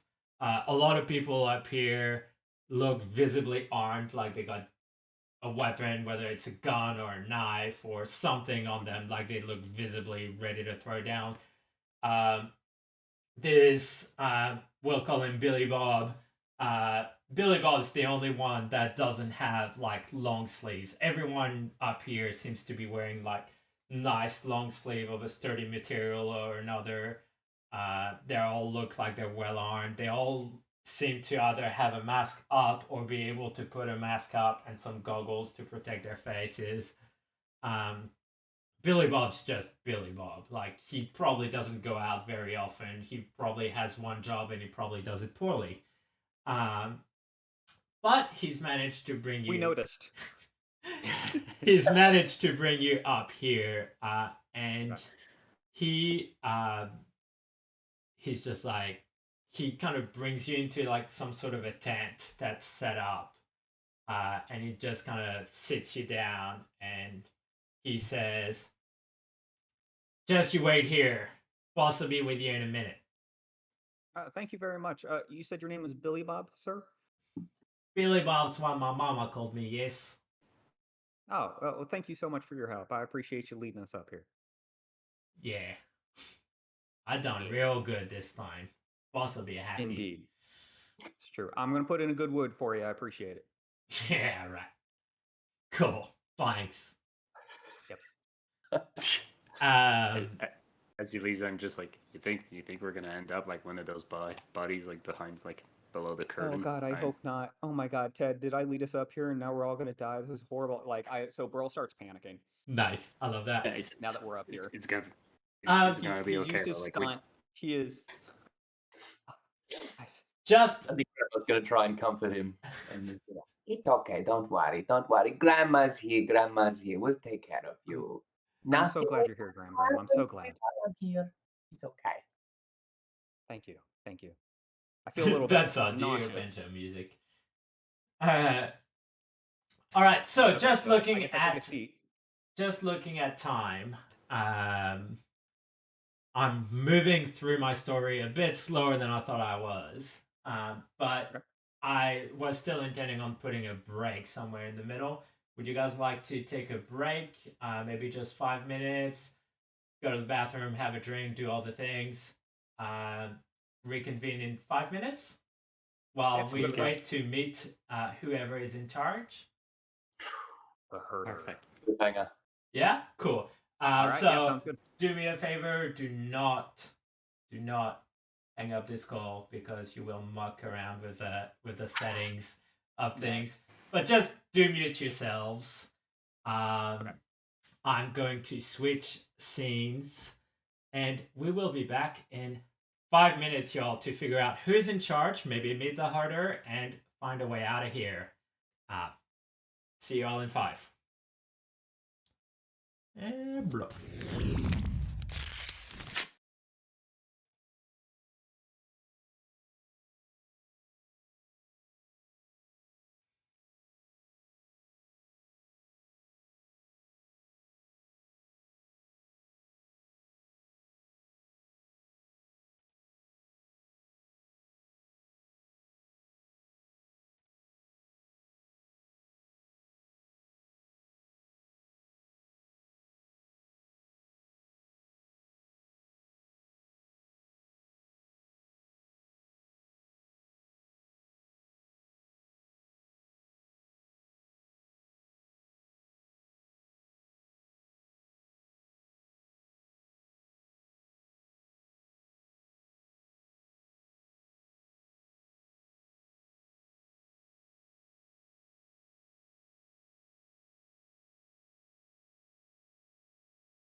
bring us back. Hello, everyone. Welcome back. Sorry, technical buttons pressing and things. But we are back. I am still your zombie master, and we are trying to get some characters killed. Not the players. I love the players too much. But let's see what we can do. We've faced off with some zombies. We found out that zombies have a very particular taste in music. We've met Billy Bob. That we're all just unsure whether we love or hate Billy Bob. It's no, we hate him. Is that? Yeah. Okay. Apparently, we don't like Billy Bob. Surprising. Now, our heroes have tried to save a couple of people. It didn't work out so good, but so far they've saved themselves, which is very important. You always gotta look make it at. sound so terrible. You always have to look after yourself. It's very important. You can't help anyone if you don't look after yourself. I tried to help Nikki. I'm broken up about it. Burl is broken up. Good. He That is means on I've the done a good job. precipice. Please, Graham is here. Uh, Graham. And so we've had Billy Bob show you guys up to the rooftop of this building, which apparently he referred to as the administrative building. And you've kind of been put into a tent, and you've been asked to sit there up until the person in charge shows up. So we're alone right now, right? You are alone for the next minute or so. Gotcha. Heroes. Is there anything you guys want to do while you are alone? I'm thinking about like maybe a loot check, but Andy, what do you have in mind? I mean, you can try a loot check. Narratively, you're in a tent. There might not be much to find. Oh, gotcha. Yeah, I think I'll just skip on this right now. So if you could catch your breath real quick. Oh, I kind of need to. No, I don't. I'm fine. You're fine. You'll be okay. So guys, if this goes south, and we're gonna try the diplomatic option first, right? With this herder person, and then if it goes south, what's plan B? Is it flamethrower, gun, and rope? 2x4? Flamethrower, gun, and rope. You tagline for Breathless: flamethrower, gun, and rope. Look, guys, I know this is funny, but it's gotten us this far, okay? And I'm like clutching my rope. It's very important, dearie. Very important. Yeah. I'm sure it will come in handy and get us out of some sticky situation. But I think definitely if things go south, we have ways to defend ourselves. It's fine. Yeah, if there's anything, we take a human shield and we get out of here. Just like we take a hostage or something, and we need to get back to the vehicle like very, very fast. That's it. That's my plan. That's what I have in mind. Okay, so down back to the vehicle. That's what we want to get to if we need to get out. Okay. On that note, I'd like to point out I'm just keeping a quick eye on the chat, and Kate has had a really great suggestion. It's fantastic. I'm glad I'm not playing. My plan B would be to try to use the tent as a parachute to get off the roof. God. Let's see. I just imagine it as a giant, like one of those big canvas military tents. Yeah, rather than like. Okay. Yeah, that's also kind of how I pictured it, but. Or is it a parachute? GM. But I mean, look, if it's a D10 tent, then who knows? Hey, that loot check would have come in handy. I'll loot the actual tent. Oh boy. Anyway, so you guys kind of stand there and you kind of discuss it. It doesn't take long for someone to show up. Literally, maybe like just long enough for you guys to have this conversation. And a man walks in. Latino man, mustache, seems to be wearing like um, a camo sort of outfit, like a camo jacket, camo cargo pants, belt, like really like heavy boots and everything.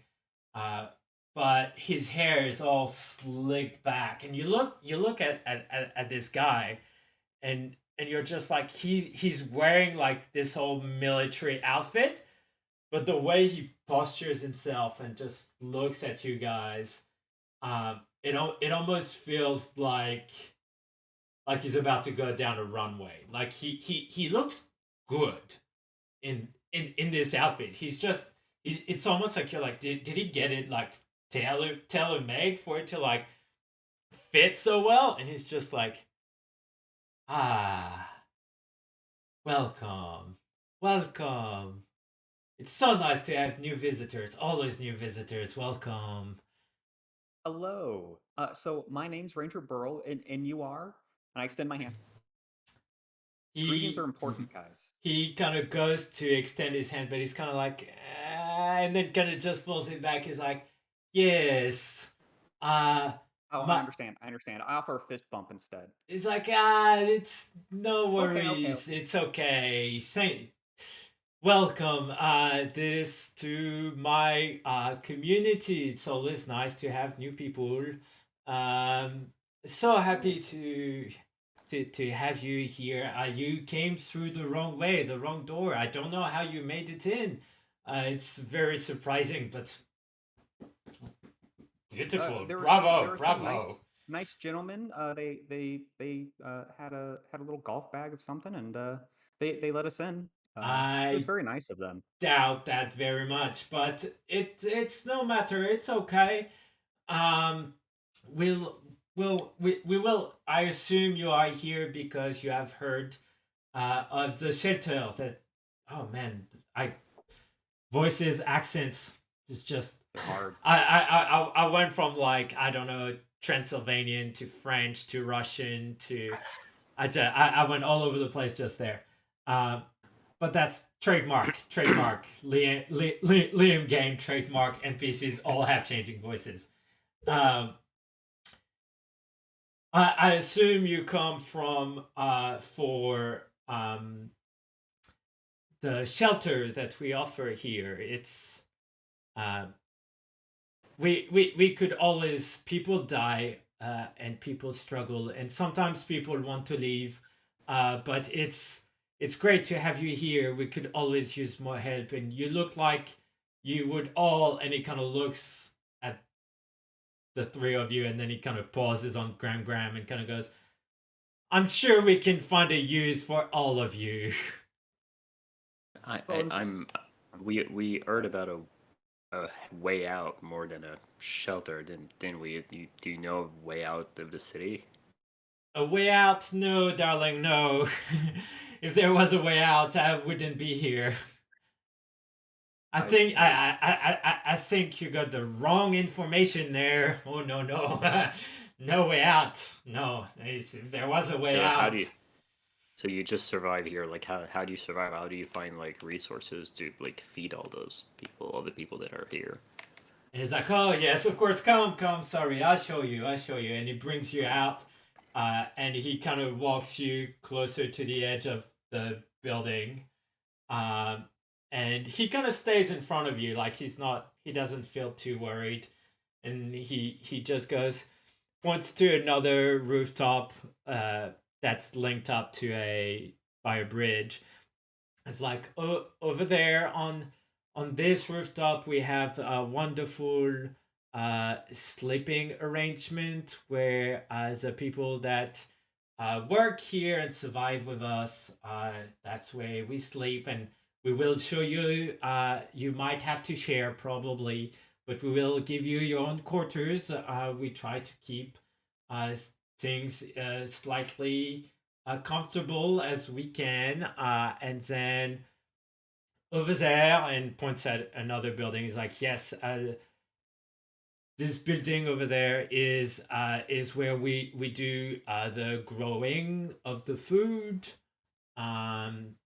and you can kind of see there's a few like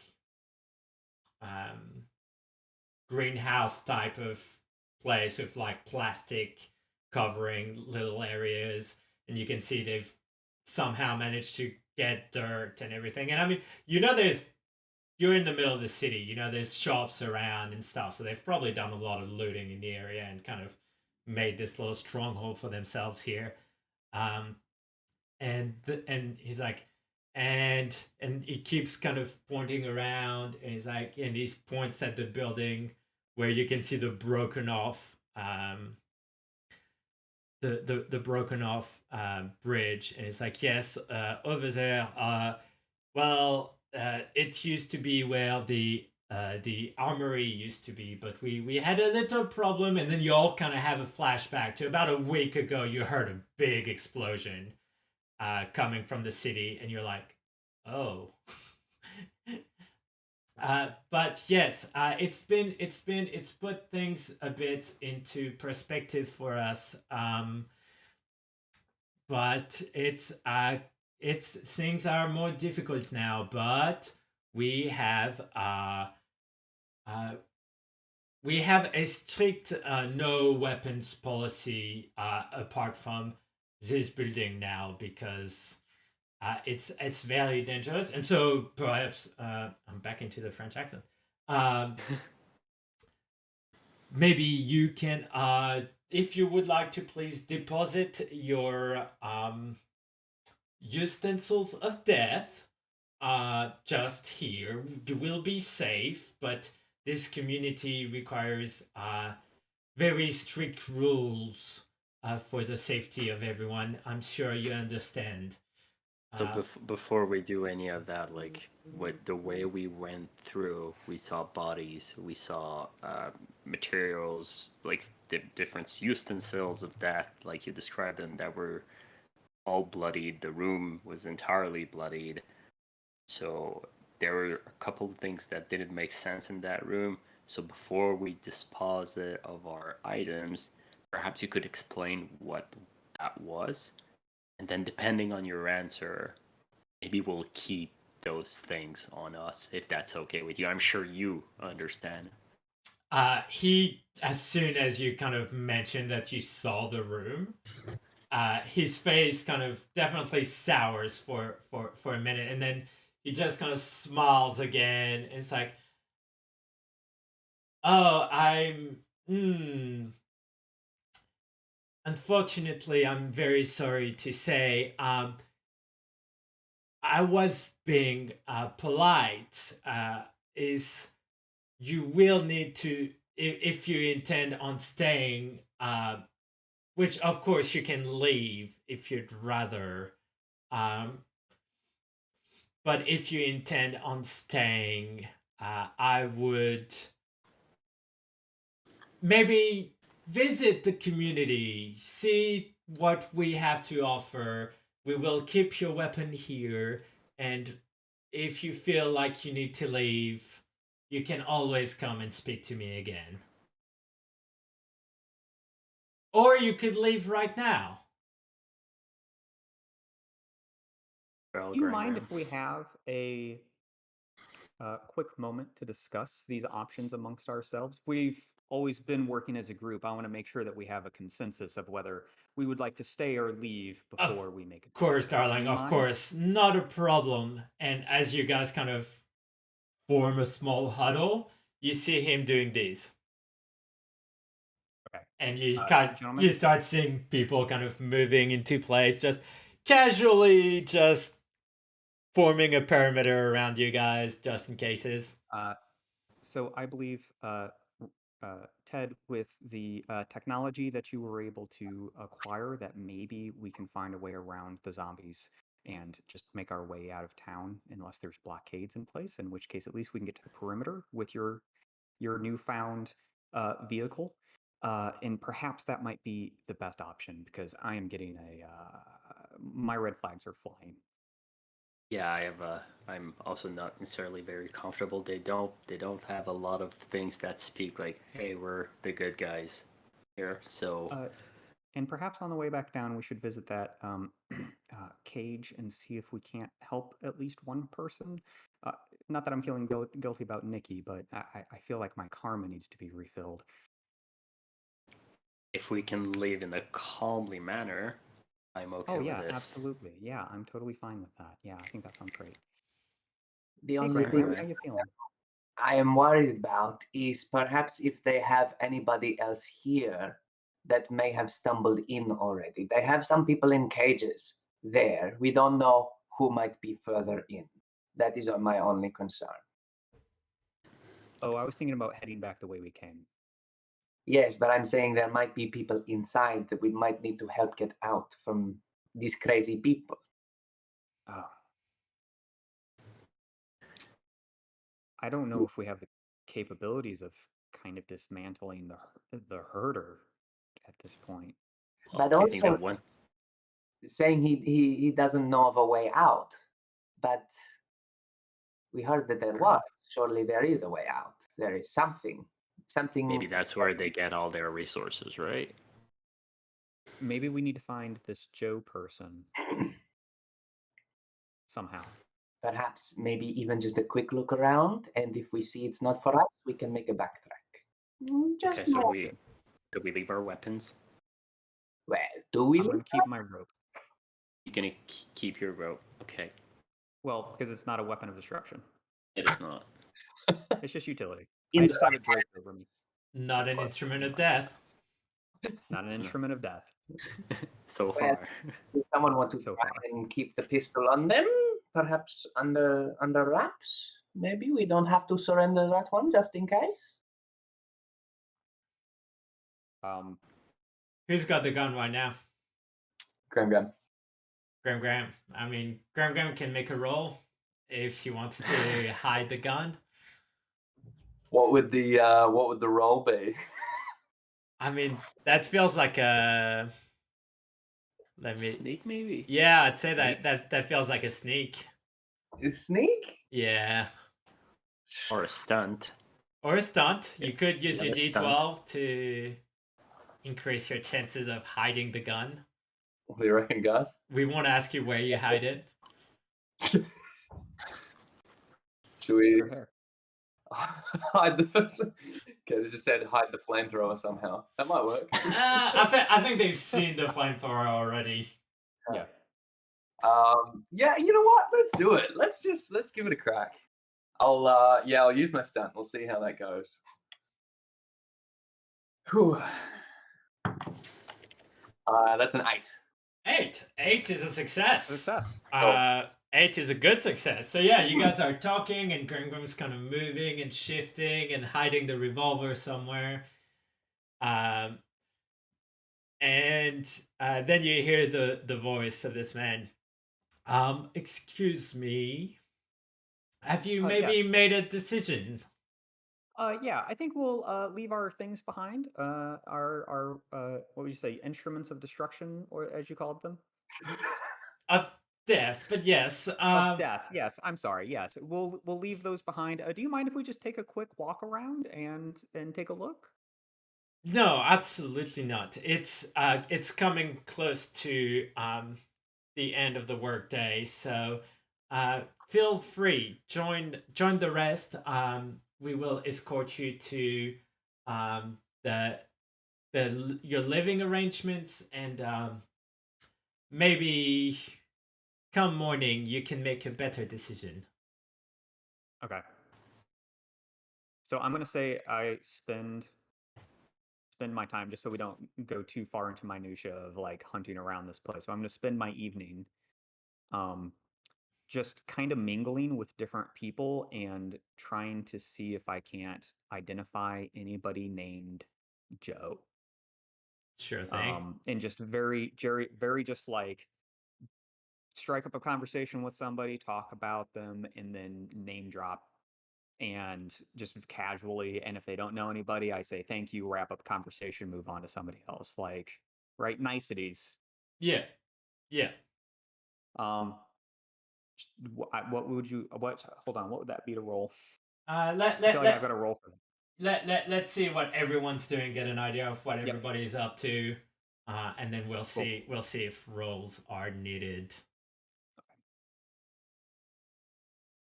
What's Graham doing? Graham just wants to go and probably restock on supplies when it comes to like food, and Fair. see if she can find any milk for her cookies. Yeah, no, that's a good What's shout. That's a complaining about? good call. Good call. That's I don't the want entire. milk to make cookies. Cookies not good enough for you. You have to have milk accompanying it. Jeez. How about Ted? I think that Ted will like walk around trying to put his minds off things. It's been a very exhausting day, so he's just gonna walk around and also trying to look for ways out. Like he's gonna look at all the being an architect, he's gonna look for exits. It's for safety purposes, right? Like there's always supposed to be exits in the building. So he's gonna make sure that everything is safe, is that and that if they need to leave, they can leave very, very quickly. So that's what I'm going to do. I'm just mostly going to look for like places where we can exit, or if there are weak spots in the buildings that perhaps we could exploit and things like that. Nice. All right, cool. So I'm thinking Graham. Graham, you're probably looking at a loot roll. I'm thinking here. So that's a D20.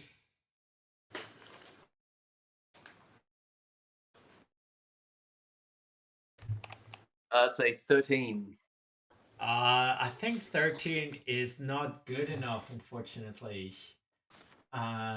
So you kind of wander around and you try to ask for milk, and some people laugh and some people scoff, and some people kind of also wish she finds D10 cookies. And yeah, as you walk around, unfortunately, you can't find anything. You do get given food at one point, but it's just like it's a small amount of food for you to. It's kind of dinner. Like everyone's being handed some rations, but yeah, you don't find anything that you can stock up on. It feels like right now you're in the living area, and where they're growing and doing all of the food stuff is on the other building. So you'd have to get there, and you notice as things get a bit darker, like some lights and candles start appearing, and you also notice there's armed guards that kind of stay. They're not on this roof; they're on the other roofs, but they're guarding the bridge from the other end. Yeah, probably lots of potatoes for sure. That's easy stuff to grow. Can grow them on Mars, I heard. So yes, unfortunately, you do not find much of anything. Let's go to Ted. Ted, you're having a look around. I feel like this is a think roll, maybe. Think is perceive, analyze, and repair. In your own words. Yeah. Who wrote this game, honestly? Who wrote this game? Man, those adjectives don't make any sense. No, I'm just kidding. Okay, so my think is down to a D4. Oh no, sorry. Right. I meant Ted. Aren't you, Oh, Burl? Ted. Oh, I'm sorry. Yes.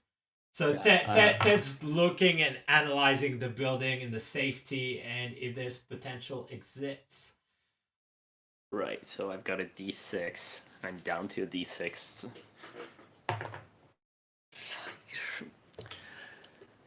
I got a 2. A two is not a 1. It's not a 1. So you kind of look around, and if anything, you're the one that kind of notices the guards at the end of each bridge. They're not on this roof, so it doesn't automatically feel threatening, but you notice them at the end of the bridges, and you're as you kind of look around, you realize you're a bit stuck. You do notice there is there is one of those cages that would go down to that would go down to like wash the windows on the side of the building and stuff. But as soon as you get close to it, you realize the cables are like about to snap. like it's a proper death trap. If you were to go down this way, it would be a really, really fast and efficient way to get to the bottom of the building. You just don't know if you could survive it. Okay, so as I see this, I just like, if I need to end in a way, it's gonna be this one, and not like the body that we found above. And then I see the guards, and then I get pretty spooked, and then I go back with the others and find Graham and Burl. Now, Burl, you still have your role. Now, just looking at the stats, I mean, it feels like maybe Sway would be. Sway is the social interaction stat, it feels like. Yeah. So it feels like the Sway is probably the way to go there. Remember, there's always the opportunity to catch your breath. It just means that something bad happens. Yeah, you'd won that, eh? My highest first way is D4, so it would reset to D4. So no one there. No one there. Okay. So here we go. 2.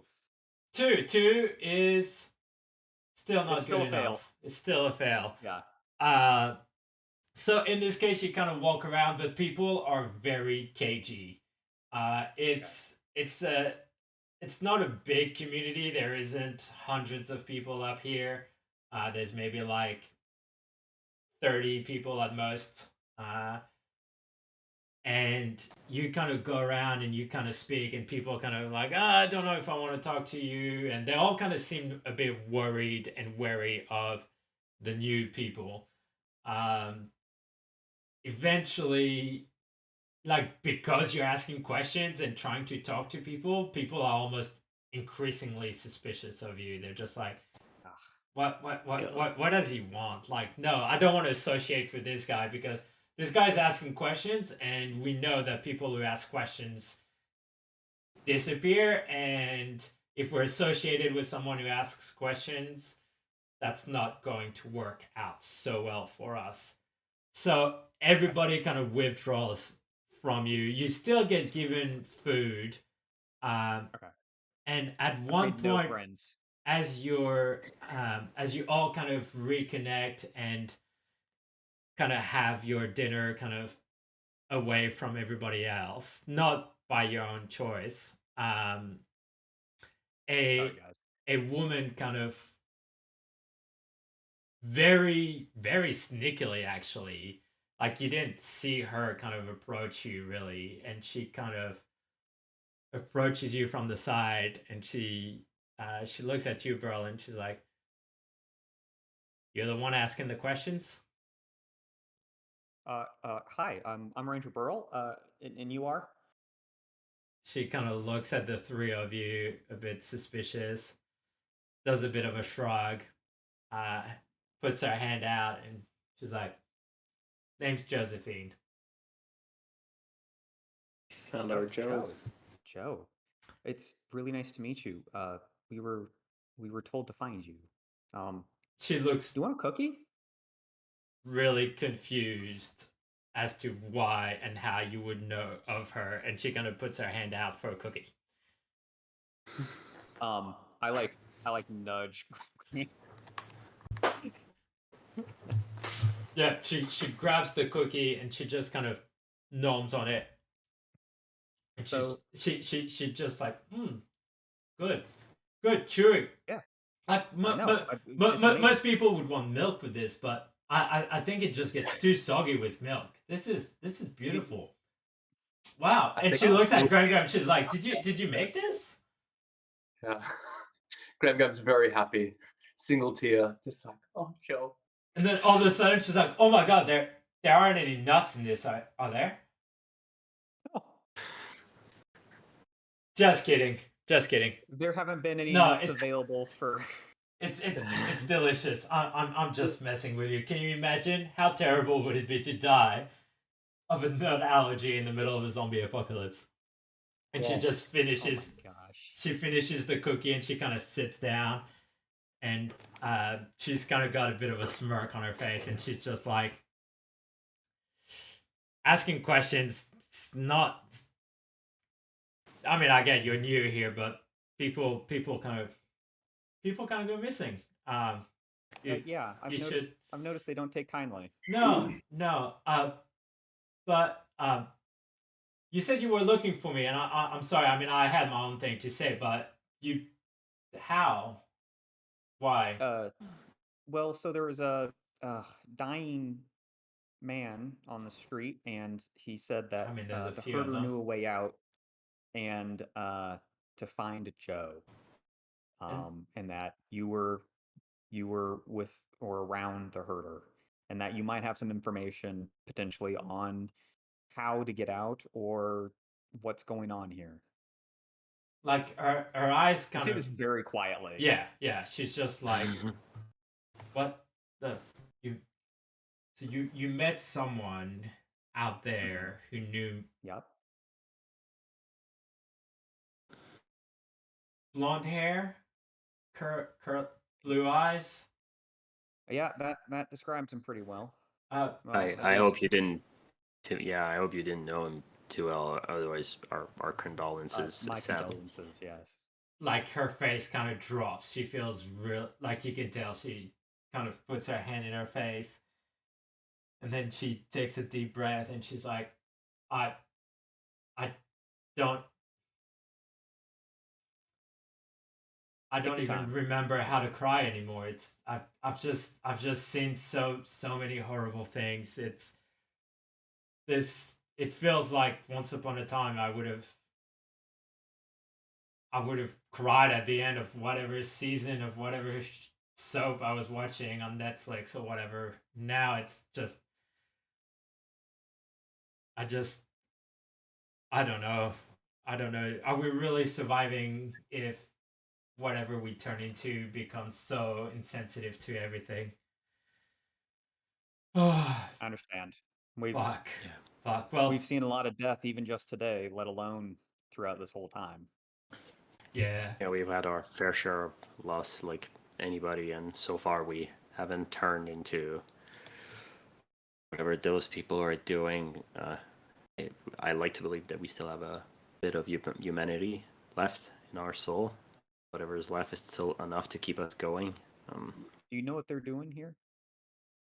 Uh, I'm not sure. I know that, and I'm sorry to say I heard your questions and I kind of paid attention to you guys. And if you think you're coming off this roof, you're probably well.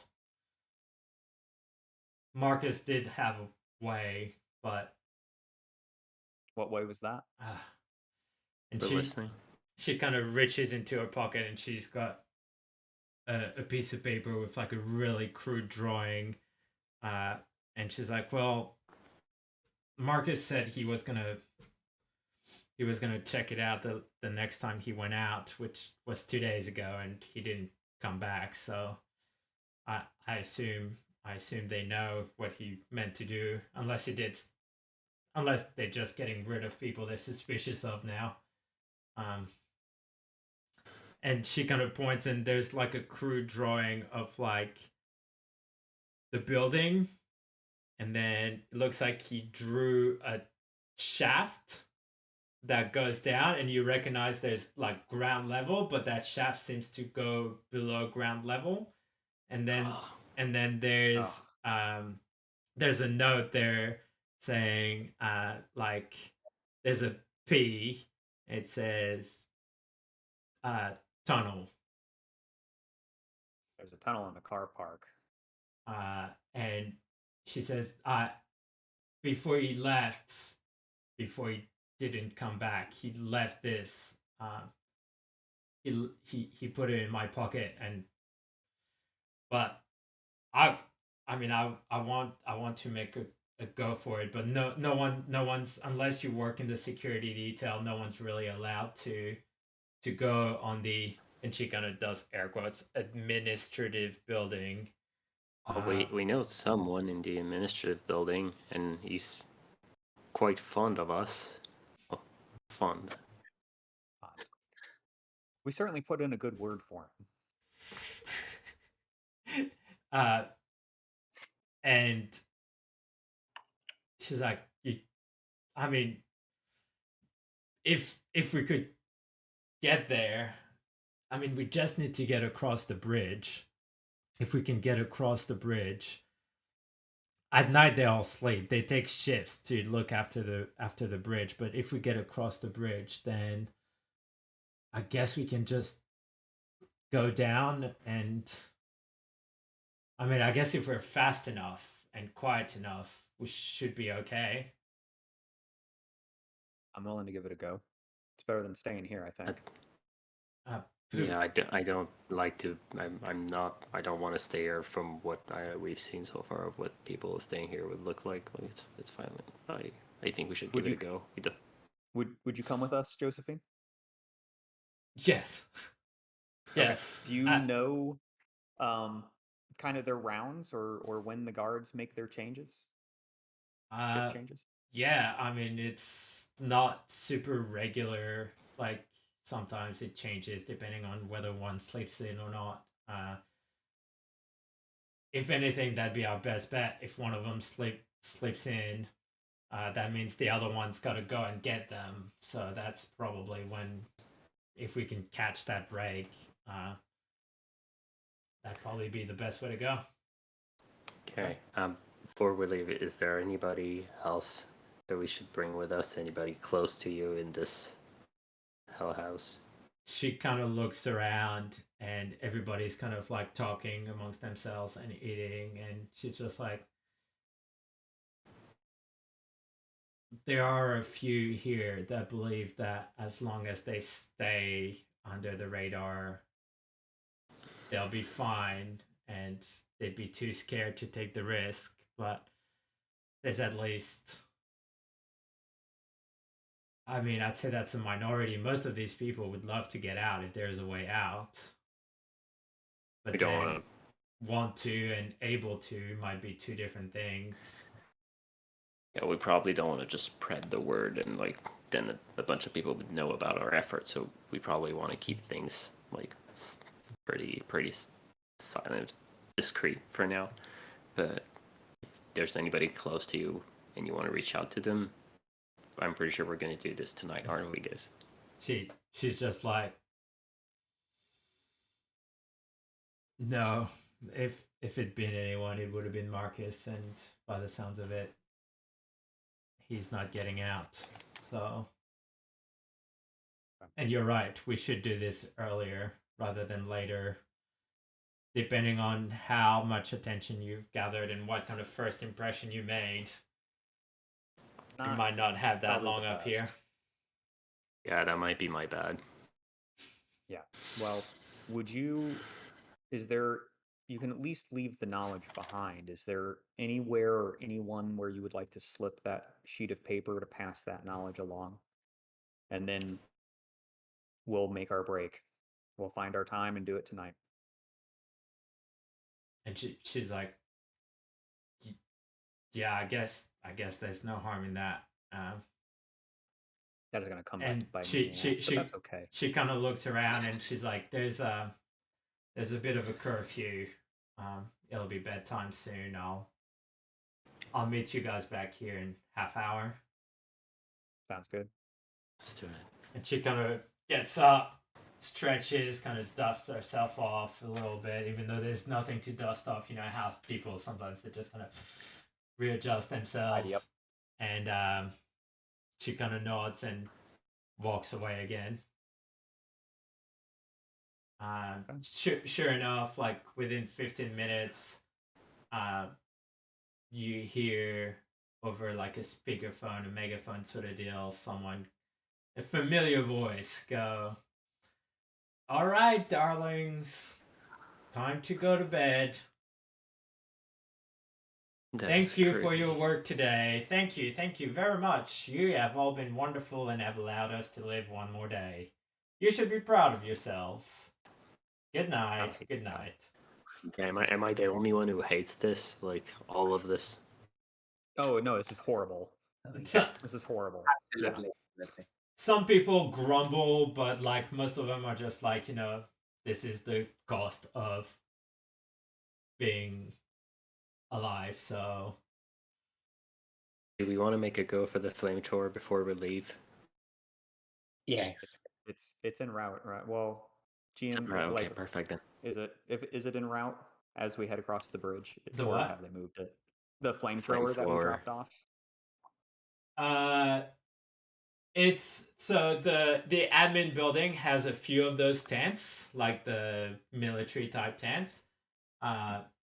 It's likely in one of them. If we can identify it real quick, sure. I think it's worth it. Yeah, you can. I mean, there's 4 of you. You can each grab a tent. Try to, but if you grab a tent where there's like 4 guys already armed, Right. so it's a risky maneuver. It's up to you. I'll leave it up to y'all. Perfect. Okay. Okay. Yeah. Anything you guys wanted to do in that last kind of 15 minutes before, like you're kind of shown a place where you can all kind of snuggle up and sleep. It's semi open air. I'm just gonna keep watch. Just like I'm gonna act like I'm kind of sleeping, but generally just keep eyes semi-open. I just don't trust not getting nabbed in the middle of the night, but otherwise I'm gonna let the 30 minutes pass. Yeah. Cool. I think Graham's just gonna constantly walk from the bed to the bathroom and bed to the bathroom, just to cause that movement and make sure that, like, if someone happens to see movement like that, then it's probably just Graham going to the bathroom. I like Oh, that. that's brilliant. That's very Yeah. smart. Graham's just the smartest person in our group. All that experience. Easy. Uh, I know. but, like, half of the time it is because she needs to pee, but the other half, yeah. Makes sense.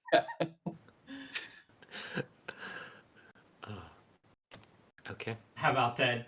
You just chilling as well, just waiting for the time to pass? Yeah. Yeah, cool. So yeah, sure enough, the half hour passes fairly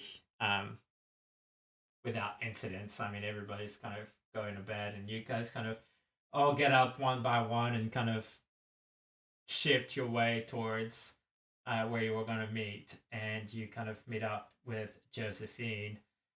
And you kind of wait, and it takes another 15 minutes, 20 minutes, an hour, but eventually you see the guard kind of get up, and you kind of hear him. It's just like, oh, where the fuck is he?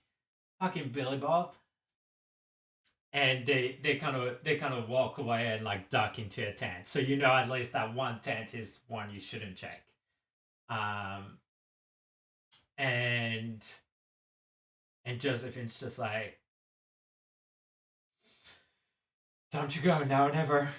And she just kind of puts herself nice and low to the ground and starts dashing across the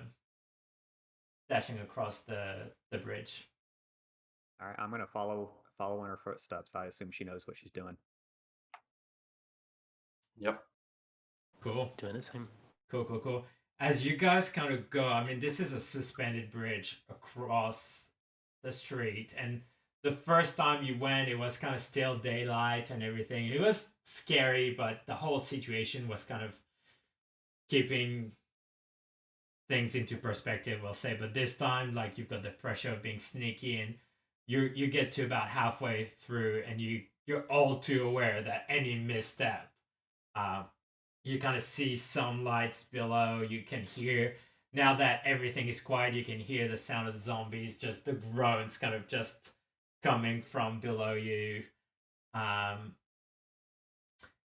a bit of wind comes by, and the bridge kind of swings a little bit, and you just all quickly but quietly make your way to the other side of the bridge. You're now on the admin building. Are you going to try to do some looting, or are you going to just go for the exit? Graham, how much does this flamethrower really mean to you? I'm getting Quite, nervous. quite a lot. Okay. It was my late husband's, and it's one of the last things that I have to remember him by. Well, then we'll do Hey, this for but- you. Bro, this is a great opportunity. Like, there's not a lot of people here. Like, it's pretty silent. And, like, if someone jumps on us, we're like 4. Like, it's one of the best time where we can do this. Okay. I'm gonna make a loot check. I think. Do you want 3 loot checks? Yeah, no, why not?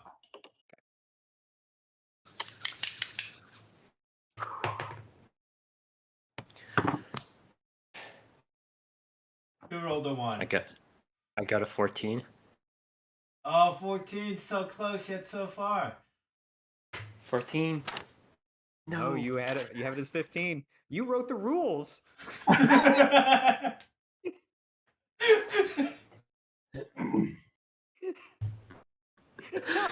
Hey, you can't blame me. I've read so many Breathless games right now, and they've Oh, hacked I the rules know. in so many different ways. Like, this is my excuse. Hey, Uh-huh. I mean, I hacked that number too. I got a 9, so I also didn't find anything. Graham. Graham got an 18. Yeah.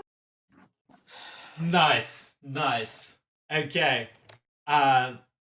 So on an 18, you find, I think it's a D. I mean, I'd want to ask RP, but he probably doesn't know anymore. 18 is a D8. So your flamethrower will say was used at least once by them while they had it. I mean, it makes sense. You get your hands on a flamethrower, you're gonna, yeah, exactly. You gotta have a bit of fun with it. Makes sense. So you do find it, but it is now a D8 flamethrower. Now, I don't know how this could be. I don't know how this could be used, but I feel like a sneak roll would be necessary. I'm kind of thinking it should be a group action of some sort, because making you each do a sneak could be really risky. So, would this be an RP? Would this be a situation where we kind of all help each other and we either average or take the highest to see if there's success? Oh yeah, that's right. If you help someone, I think you do take the highest. Yeah, you take Would the that highest. So be? there Would you consider that? Right, so there's no concept of like just a group role, so we could, I think, all assisting each other makes sense. The only thing is that when we assist each other, we all share the same risk. So if the risk is, for example, we take stress, then we all take stress. Right. So it's two-edged knife. Is that an Yeah. expression? Double-edged blade. Yes. Something like that. Words, you know. Yeah, Words and in we also English all language. Get the fuck out of here. So I guess the question is, do we all want to help each other sneak, or do we want to, or does somebody want to go? I'm fine helping. Yeah, I think sure helping of makes sense, and even if we help, we're still all going to reduce our die rating, so might as well do it and take the best. Exactly. Okay. So let's see, what's the sneakage?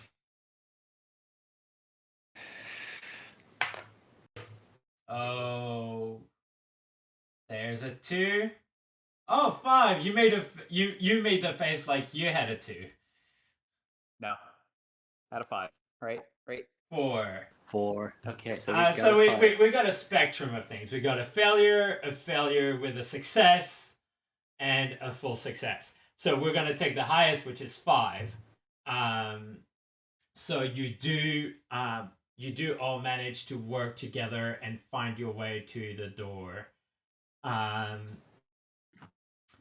You slowly just make your way back inside the building. You start going down the first floor, then the next floor down. Then you get to the floor where you guys got caught, and you have to walk by that room again. Still zapping and groaning happening in there. I would like to see if we can get in, and if it is human, still release whoever's in the cage and bring them with us. Yeah, I mean, as you go to do that, Josephine is just like, "What the fuck are you doing?" Look, there's somebody in there and they're hurting. What if it's somebody you knew? Wouldn't you want to help them? Okay, She kind of looks something around bad's the happening. room, and it definitely, to her, it looks like it's the first time she sees this room, and just everything about this room says get the fuck out, and she's just like, I agree. Look, keep watch, and at the first sign of danger, I want you guys to run. But I have got to at least try to help this person. Yeah, it's gonna take just a second. We agreed on this before, and sorry you weren't part of that huddle, but like it's gonna be okay, Josephine. or is Okay. it? Just everybody, just be ready, because we met Billy Bob in here last time. I don't think my charm is going to get me as far this time. Okay, I'm gonna go in, looking closer at the being quiet, looking through, making sure I don't see anybody. I'm gonna try to get closer to the cage and really positively identify that this is a human person, not a zombie, that needs help. Yeah. As you approach, this person seems to be slightly asleep, but then like they just jerk awake and they kind of go, and Hey, you I'm here to help. this person, like, you can't even tell whether they're male, female, or anything. There's just scars all over their body. Like they've been I'm gonna try to opened help this up person. and closed up again, and opened up and closed up again. Like they've got Okay. like their eye just looks like it's just slightly lower than what it should be, and you're just like, oh, that's a zombie. Up until they kind of lift their head up and kind of look at you, and they're just like, kill me. We can help you. Let us help you. We can get you out of here. Let us try to help you. I don't think they Do you said have a help, cookie? Burl. Coming They said from kill. I coming know. from the bedroom, now that you're inside, you can kind of see through the bedroom door, and you can see like a bit of a few more cages in there, but the things that are in it aren't humanoid. They're looks like they're working. So up until now in this zombie apocalypse, you had never seen an animal zombie. Okay. But in there you see a couple of dogs that look like proper Resident Evil types. And they're in cages themselves. And they're just like We got to burn this place down. Oh, guys, I can't.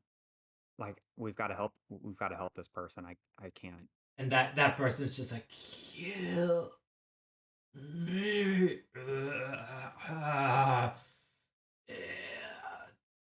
Bro, I think Hurts. this is not going to be an easy answer to like hear, but I think you know the way we can help this person. I don't think they can survive a very long time out of here. So here's the plan. Hear me. I know this is not going to be fun, okay? But we have a gun. It's going to make a lot of noise, okay? But we can probably use it and end this person's life in a quick and painless way. And we use the flamethrower, burn everything down. Nobody can follow us. We make our way to the Tesla truck, and then we just leave. Are we going to do the Tesla truck, or are we getting to the tunnel? Oh, sorry, the tunnels. Okay, just wanted to make sure. Yeah, Okay. got mixed up. Looking around. No, I don't want to do a loot check. Sorry. Burl is just real torn. He's wanted to save people all day, and he's doing nothing but letting folks down. He holds his hand out to Graham. Graham pulls the gun out, places it in your hand, and says, "This is saving him in a way, but you are saving him from a much worse fate. Sometimes the hardest thing to do is the kindest." I get that. As you guys are having this moment, you turn back around and you look at this person, and they start just like twisting and shaking, and their bodies just warp in weird ways. I turn and I shoot. As I you don't even wait. as you go, you pull the trigger, and as you pull the trigger, you see their shoulder like dislocates out of place, and where there was a scar, it kind of opens up, and it's like it's almost like, you know, if you take a piece of cloth and you kind of bring it together like this and you sew it, Yeah. and then something underneath just jacks and just pulls it top open, and this person who looked fairly humanoid still, as they were, they just all of their scars kind of starts popping open, and like they just almost grow and get bigger, and their shape is more and more grotesque as your bullet just flies into them. There's a growl just so loud that resonates. The zombie dog starts growling, and this thing just starts yelling, "Kill me!" and starts trying to pull at the cage. I empty the gun. I empty the gun into it. Yeah, five shots later, this thing, like the gunshots are slowing it down, and like it kind of goes back and then just gets up again and starts staring at the cage again. Graham, it's your turn with the flamethrower. It's time to burn this down. We gotta go. So yeah, roll us. Actually, we could have rolled the gun, but whatever. Okay. I I was like, don't make me miss murdering this person because I will break down. I can't. go Thank you. go flamethrower though. 6. Six is a success. So Yes. there's like a lot of things in here that catch fire. There was probably some chemicals and stuff, and starts just popping, and that fire just, if anything, catches a lot quicker than you'd expect it. Everything starts burning, and I assume you guys just fucking hightail it out of there. Josephine, let's go. We gotta go. As you just run down the stairs, just step after step, skipping steps, nearly falling, catching yourself, making the corner, you hear just such an intense, loud noise behind you, and you're not sure if it's the roaring of the flame or the roaring of the creature that was in there. You do hear some yapping, like the zombie dogs are not having a good time. And Burl eventually, is definitely sobbing at this point. He's not stopping running, but he is sobbing. you reach a checkpoint, and that checkpoint has one person kind of sitting there, and they look like they were asleep, and they're just hearing all this noise coming from a distance, and they're just like, the fuck is going on? And then all you guys just kind of barrel down. Game saved. Yes. Game saved. We made it, We guys. made it out. We made it out. You guys barrel down, and this guy doesn't even have time to pick up his gun or anything. You guys just kind of like push past him, push him up against the wall, and just kind of barrel over him. And he's just like, what the fuck is going on? And then you hear a loud roar, but it sounds like it's closer. And then you hear the voice of a man scream as you hear the sound of flesh being torn apart. You guys just keep going down the stairs. You get to the bottom. There's this antenna thing that's still in the lobby. You can see your car outside.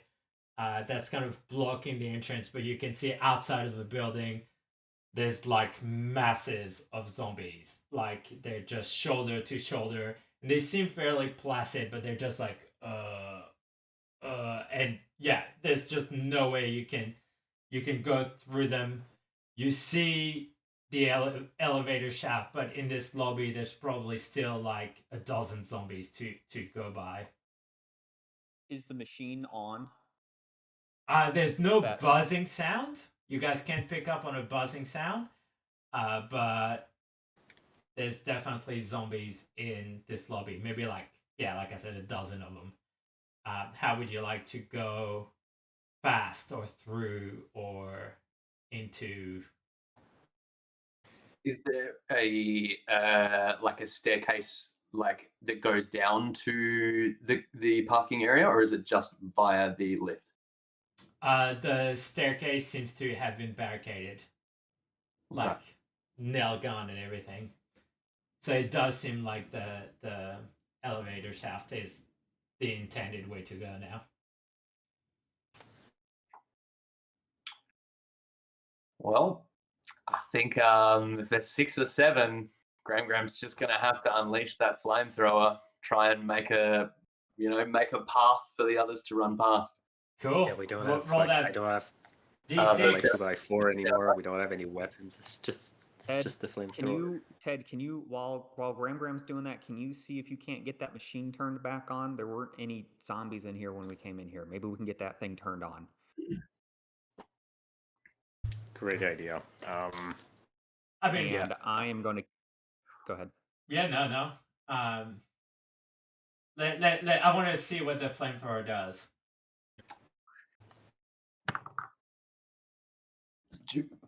Two's a failure. But it's not a 1, and a 1 something bad happens. So you kind of go and you kind of flame around, and if anything, it makes the zombies a bit more agitated, and they're now on fire. Flaming zombies. So you got flaming zombies that looked somewhat placid by the time you got there, but now they look agitated and they're kind of moving around, and they haven't spotted you, and the fire in their face kind of makes it hard for them to see and perceive anything. So you might be able to sneak past them, but now you have angry flaming zombies trying to grab at whatever will walk too close to them. What did the rest of you guys wanted to do? So you said that there's a machine. Sorry, my brain is like translating in real time, so sometimes I'm not picking up everything. So you said like Andy, you mentioned a machine. So there What was does like this machine do? there was an antenna sort of thing that seemed to be the cause of the noise that you guys ended up recording. Gotcha, So but this thing is not working anymore. Well, it's not on, and it just got torched. Whether the fire affected it or not is unclear, but yes, you'd have to walk by a dozen flaming zombies to get to the machine. Oh, they're on that side. Hold on. Oh. Hold So- on. Real sorry, quick, the scene. You just came down the stairs right into the lobby. The lobby has 12 zombies in it, and the spike is in the middle of the lobby. Okay, and where's the shaft, the elevator shaft?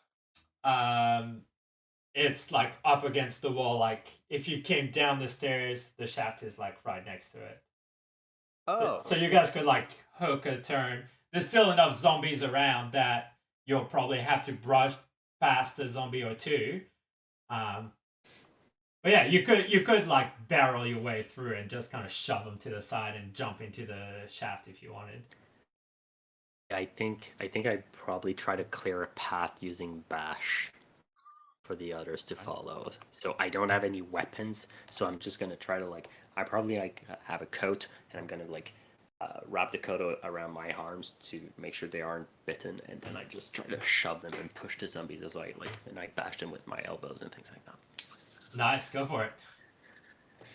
Okay, so that's a D10. Oh, D10 is good. Nice. No, you. Is it a 1? It is a 1. Nice, I love it. Gosh. So Oh, no. in the moment, there's still the heat of the flaming zombies and everything, and you kind of you push them aside, and you feel like you're doing a fairly successful job at actually pushing each zombies aside. They kind of grab at you a little bit, but you quickly make it to the shaft, and you, with the adrenaline running, you're just like it's like you've got blinders on each side. It's just you see the elevator shaft, you jump down. It's a bit of a drop, but you kind of do a bit of a and you kind of get yourself back up, and you're now the shaft has been broken into an access to a parking lot. The rest of you, he was successful enough in kind of pushing people aside, and you guys can follow right in his trail. Do I take Okay. stress for this? Yes, that's Okay. that's a good call. I mean, something else happens, but we'll talk about it later. Okay. Now great. I'm scared, but yes, okay. Okay, so yeah, I follow behind him. Cool. I make sure that Josephine and Graham get through, and then I'll close in behind. Yeah, Josephine, despite everything that's happening, recognizes that Gran may not be as spry as she once used to be, so she kind of helps you lower you down rather than just blindly running into a hole. And you all kind of make it down the shaft, and as you all get to the bottom of the shaft, you hear that loud roar again. You hear the sound of bending metal being torn apart and screaming, and all of a sudden you hear something in a very distorted voice. You're not sure whether you're making it up or whether it's really happening, but you're just hearing something that sounds like kill. Oh no. And again, splatting of bodies up against the wall and everything. And there sounds to be something really scary that you probably all have recognized by now, literally in the lobby right behind you. Okay. I'm going to go ahead and assume you run. Yeah, we're running. It's probably for the best. Yes. Yeah, So running. as you run, and at first you don't really know where to go.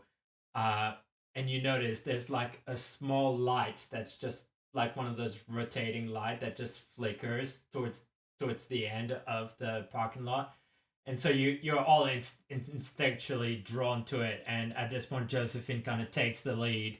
And there's a door, and she opens the door, and there seems to be a tunnel that seems to lead into darkness. There's not much light, and she just rushes in, and it's kind of a wide-ish tunnel, like probably like you could fit a car, just sort of thing. Like you could fit a car but not open the doors while the car is in that tunnel, sort of thing.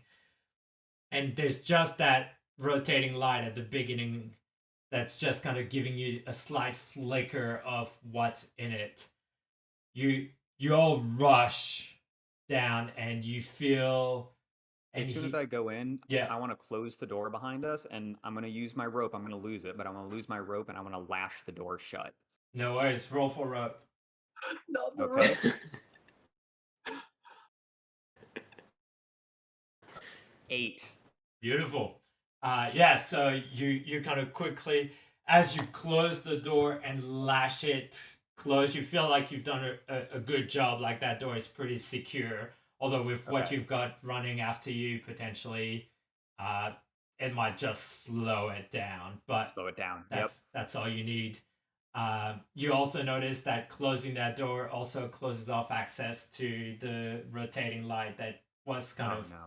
quickly lighting up the place. And so as soon as you close that door, everything is dark, and you all just run, and you just keep going straight. There's so much adrenaline pumping through you right now. You just keep going, and you hear noises and groans, and you're not even sure of what's real. Everything is just so surreal. It's so dark. You feel things grabbing at you, and you hear gnashing of teeth. But whatever gets in your way, you just push and push and push, and you keep going. And all of a sudden, you hear Josephine just go, "Fuck!" as you hear a big "dung," and she just kind of reels back, and she's like, "A ladder! There's a fucking ladder here!" And she starts climbing up. You guys slow down, but all to some extent bump into this ladder because Okay. you can't see it. And as soon as you kind of feel for it, you climb up. And as you emerge above ground again, the air feels different. The air feels fresher. It smells like death a lot less out here than it does where you come from. You kind of get your eyes adjusted to whatever little amount of light you see around you, and you recognize, you see vehicles, you see one, two, maybe three jeeps just parked there, and all of a sudden floodlights just illuminate the whole area. You guys are blinded and can barely see anything. You hear guns going and We're not zombies. We're normal. Hey guys, we aren't yeah, bitten. hey, Ranger Burl here. It's nice to meet you. What's your name? you hear a voice just screaming to a megaphone like, "Stand down on the floor! On the floor!" Yes, sir. Yes, sir. I get down. Like, I'm not looking to get shot. Is there, before I do that, is there like a lid or something that we can close from the tunnel, like the ladder going up? Was it like a lid that opened, or was it just open to the outside? No, there's a lid. I'll say there's a lid, yeah. So like, as I'm like, okay, and I like shut the lid, Yeah. and then I get down on the ground. You do that, and you hear a lot of guns cocking, and you hear movements, like a lot of people running around and aiming at you and everything. And then you hear a voice, and you hear that voice go, "Oh no, welcome again. I'm very sorry we had to meet again like this. I told you would be safe up on the you should. Oh dear, you really should have stayed. You really should have stayed. It's okay. It's okay. We will look after you. Do not worry." And then as you guys are all like kind of on the floor, just fully like stomach on the floor, you can feel a slight rumbling in the ground. And it doesn't feel like anybody else is feeling that rumbling, but it increases and increases, and all of a sudden people are starting to be like, did you feel that? What's Bro, going can on? you open the lid? I mean, so I just shut it. I didn't lock anything. I just No. like put it down. The so, like, vibration I see just that. intensifies. You hear a growl that So just makes I you quietly just say, "Get ready to run, guys. Get ready to run." And as you guys get ready to run, the floor, the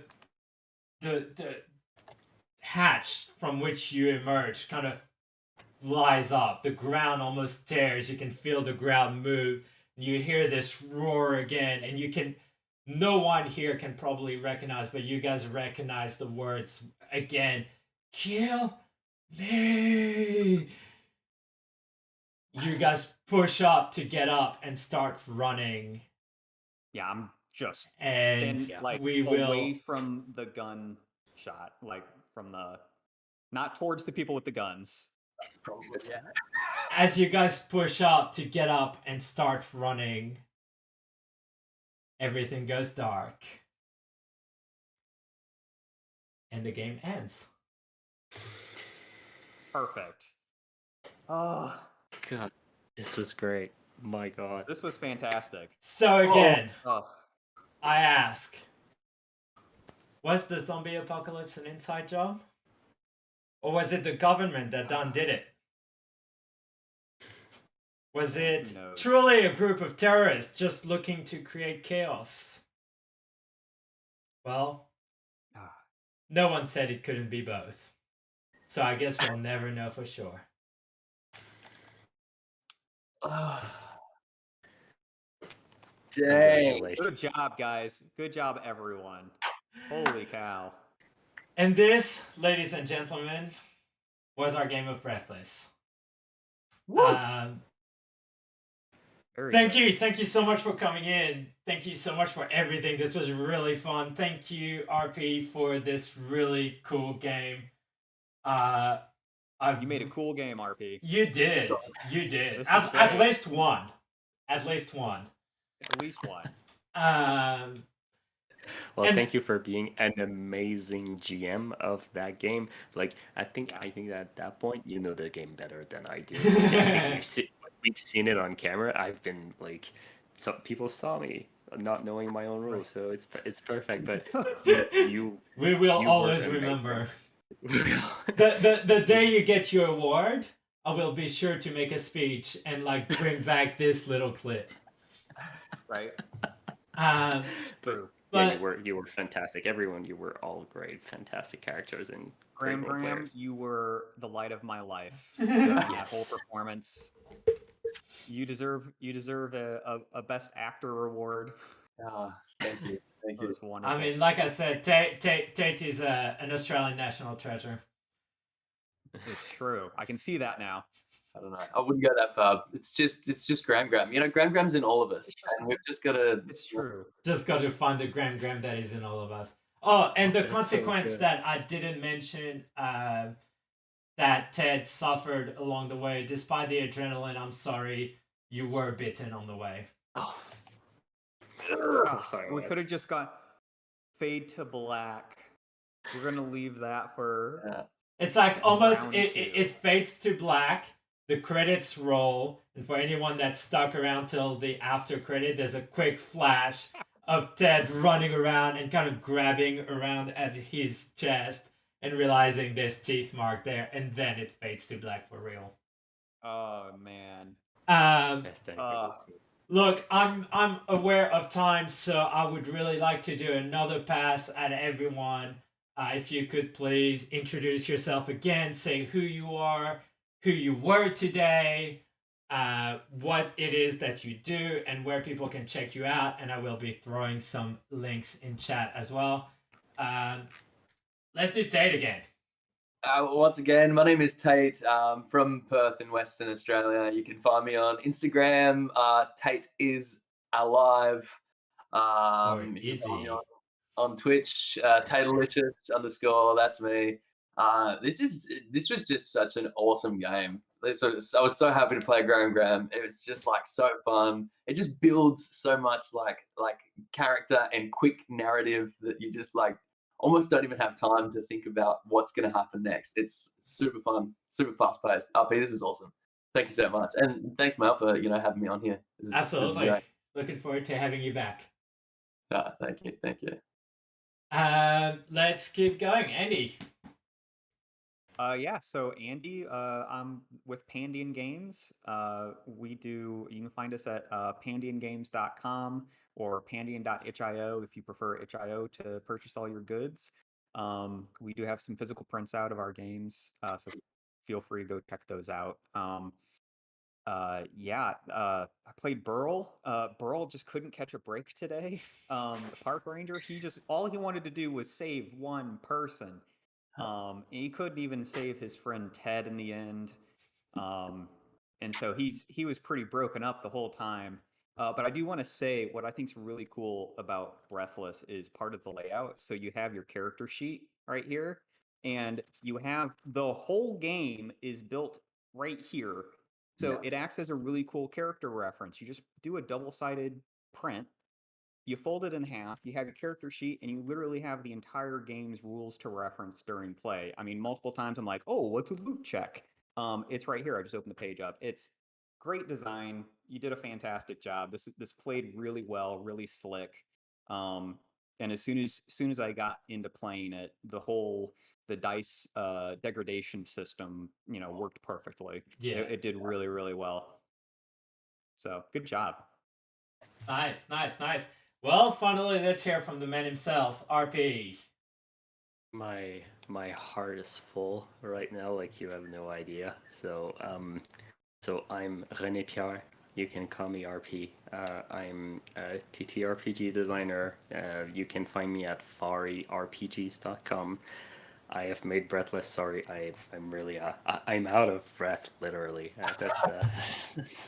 I mean, none of you did the catch your breath move at any point, which I was kind of No. surprised. Maybe I wasn't. yeah. Maybe I wasn't hard enough on you guys. I didn't make you roll enough. I was so afraid of a consequence when we had like a moment of silence, and it was like, okay, don't get a consequence. We already have plenty. Yeah. So Yeah, I was about to get one. I saw all my skills. I was like, the only thing I have left is a stunt. So I'm like, I was keeping that until the very end. But yeah, I played Ted, the architect who sadly couldn't survive the whole adventure, but did his best to carry his friends through pain and blood. But yeah, one thing like Tate, you were fantastic. Graham is like amazing character, and like that voice, honestly, that yes. is gonna Great. stick in my head for the rest of my life. So much respect for being able to hold the voice the whole way through. I'm jealous. I can't do Graham voice, and then the car's voice. Just Oh, the yeah. car. Yeah. Incredible. As soon as you introduced a CAPTCHA to use the car, I was That had me dead. I was done. That was a good time. Yeah. Liam, you were a fantastic GM. Like honestly, I had a great time. It was Thank you. the second time in my life that I actually have to experience one of my own game being a player, and you were just astonishing. So congratulations! It was Thank you. thrilling Appreciate and it. very very fun. And lastly, Andy, honestly, your games are so amazing. You gotta go check this guy's stuff out. Like penyounggames.com. It's amazing. Banda's Grove is a slice of life like RPG that's so great. I've read like all of it like many times. It's great. He's also hosting a game jam like in a couple of days, so go check that out. And he's also made a great Breathless game for the Breathless Jam, which is going out right now. So if you thought that this game tonight was fun, you can actually make your own little pamphlet like this in a matter of like minutes. And there's like a Canva template, Google Docs template, a Affinity Publisher template. You can get going in like minutes, honestly. So if you want to make your own TTRPG, there's a jam going out with plenty of time to go. So go check that out, FariRPGs.com. Nice. And it is a great system to even make your own first game. Yeah, I'd highly so recommend it. simple. It was super fun to make, a hack of it. And once you get the ideas going, you'll think of new ideas to make Breathless games. Like every 10 minutes, you'll be like, "Oh, I could make a Breathless game out of that." Yes. It's a very cool game. I'm gonna wrap this up, guys. I am Liam, and I am a geek of one's own. Thank you so much. This game was epic. I had so much fun running it for you. I'm glad you guys had fun. Final, remember, this is your last chance to take a picture of yourself with this stream to get a chance to get all of RP's games, all 3 of them. That includes the upcoming solo RPG based on No Man's Sky. Is that right? That's right. That sounds amazing. You I'm can be really sure excited that about I'm going to be playing this on this channel. I love solo games. This is definitely something that is going to happen. Again, if you're going to do anything and take anything out of this stream, go give all of these guys a follow. And if your finger's not tired of clicking, maybe chuck one my way as well. I just had so much fun. Next week, we are playing a game called Village Song, which is a game. It's a wholesome game. So if you want a bit of a change of pace, a wholesome game about leadership and community. Again, we will have V, who is the creator of that game. That game has won an award. It's an amazing game, and V is going to be introducing that game to us. So, same time next week, join us again for a slightly more relaxed game of Village Song. In the meantime, you've all been absolutely amazing. Thank you for showing up. Thank you for all of the follows and the chat and everything. It's been a blast. And we will catch you next week. Goodbye.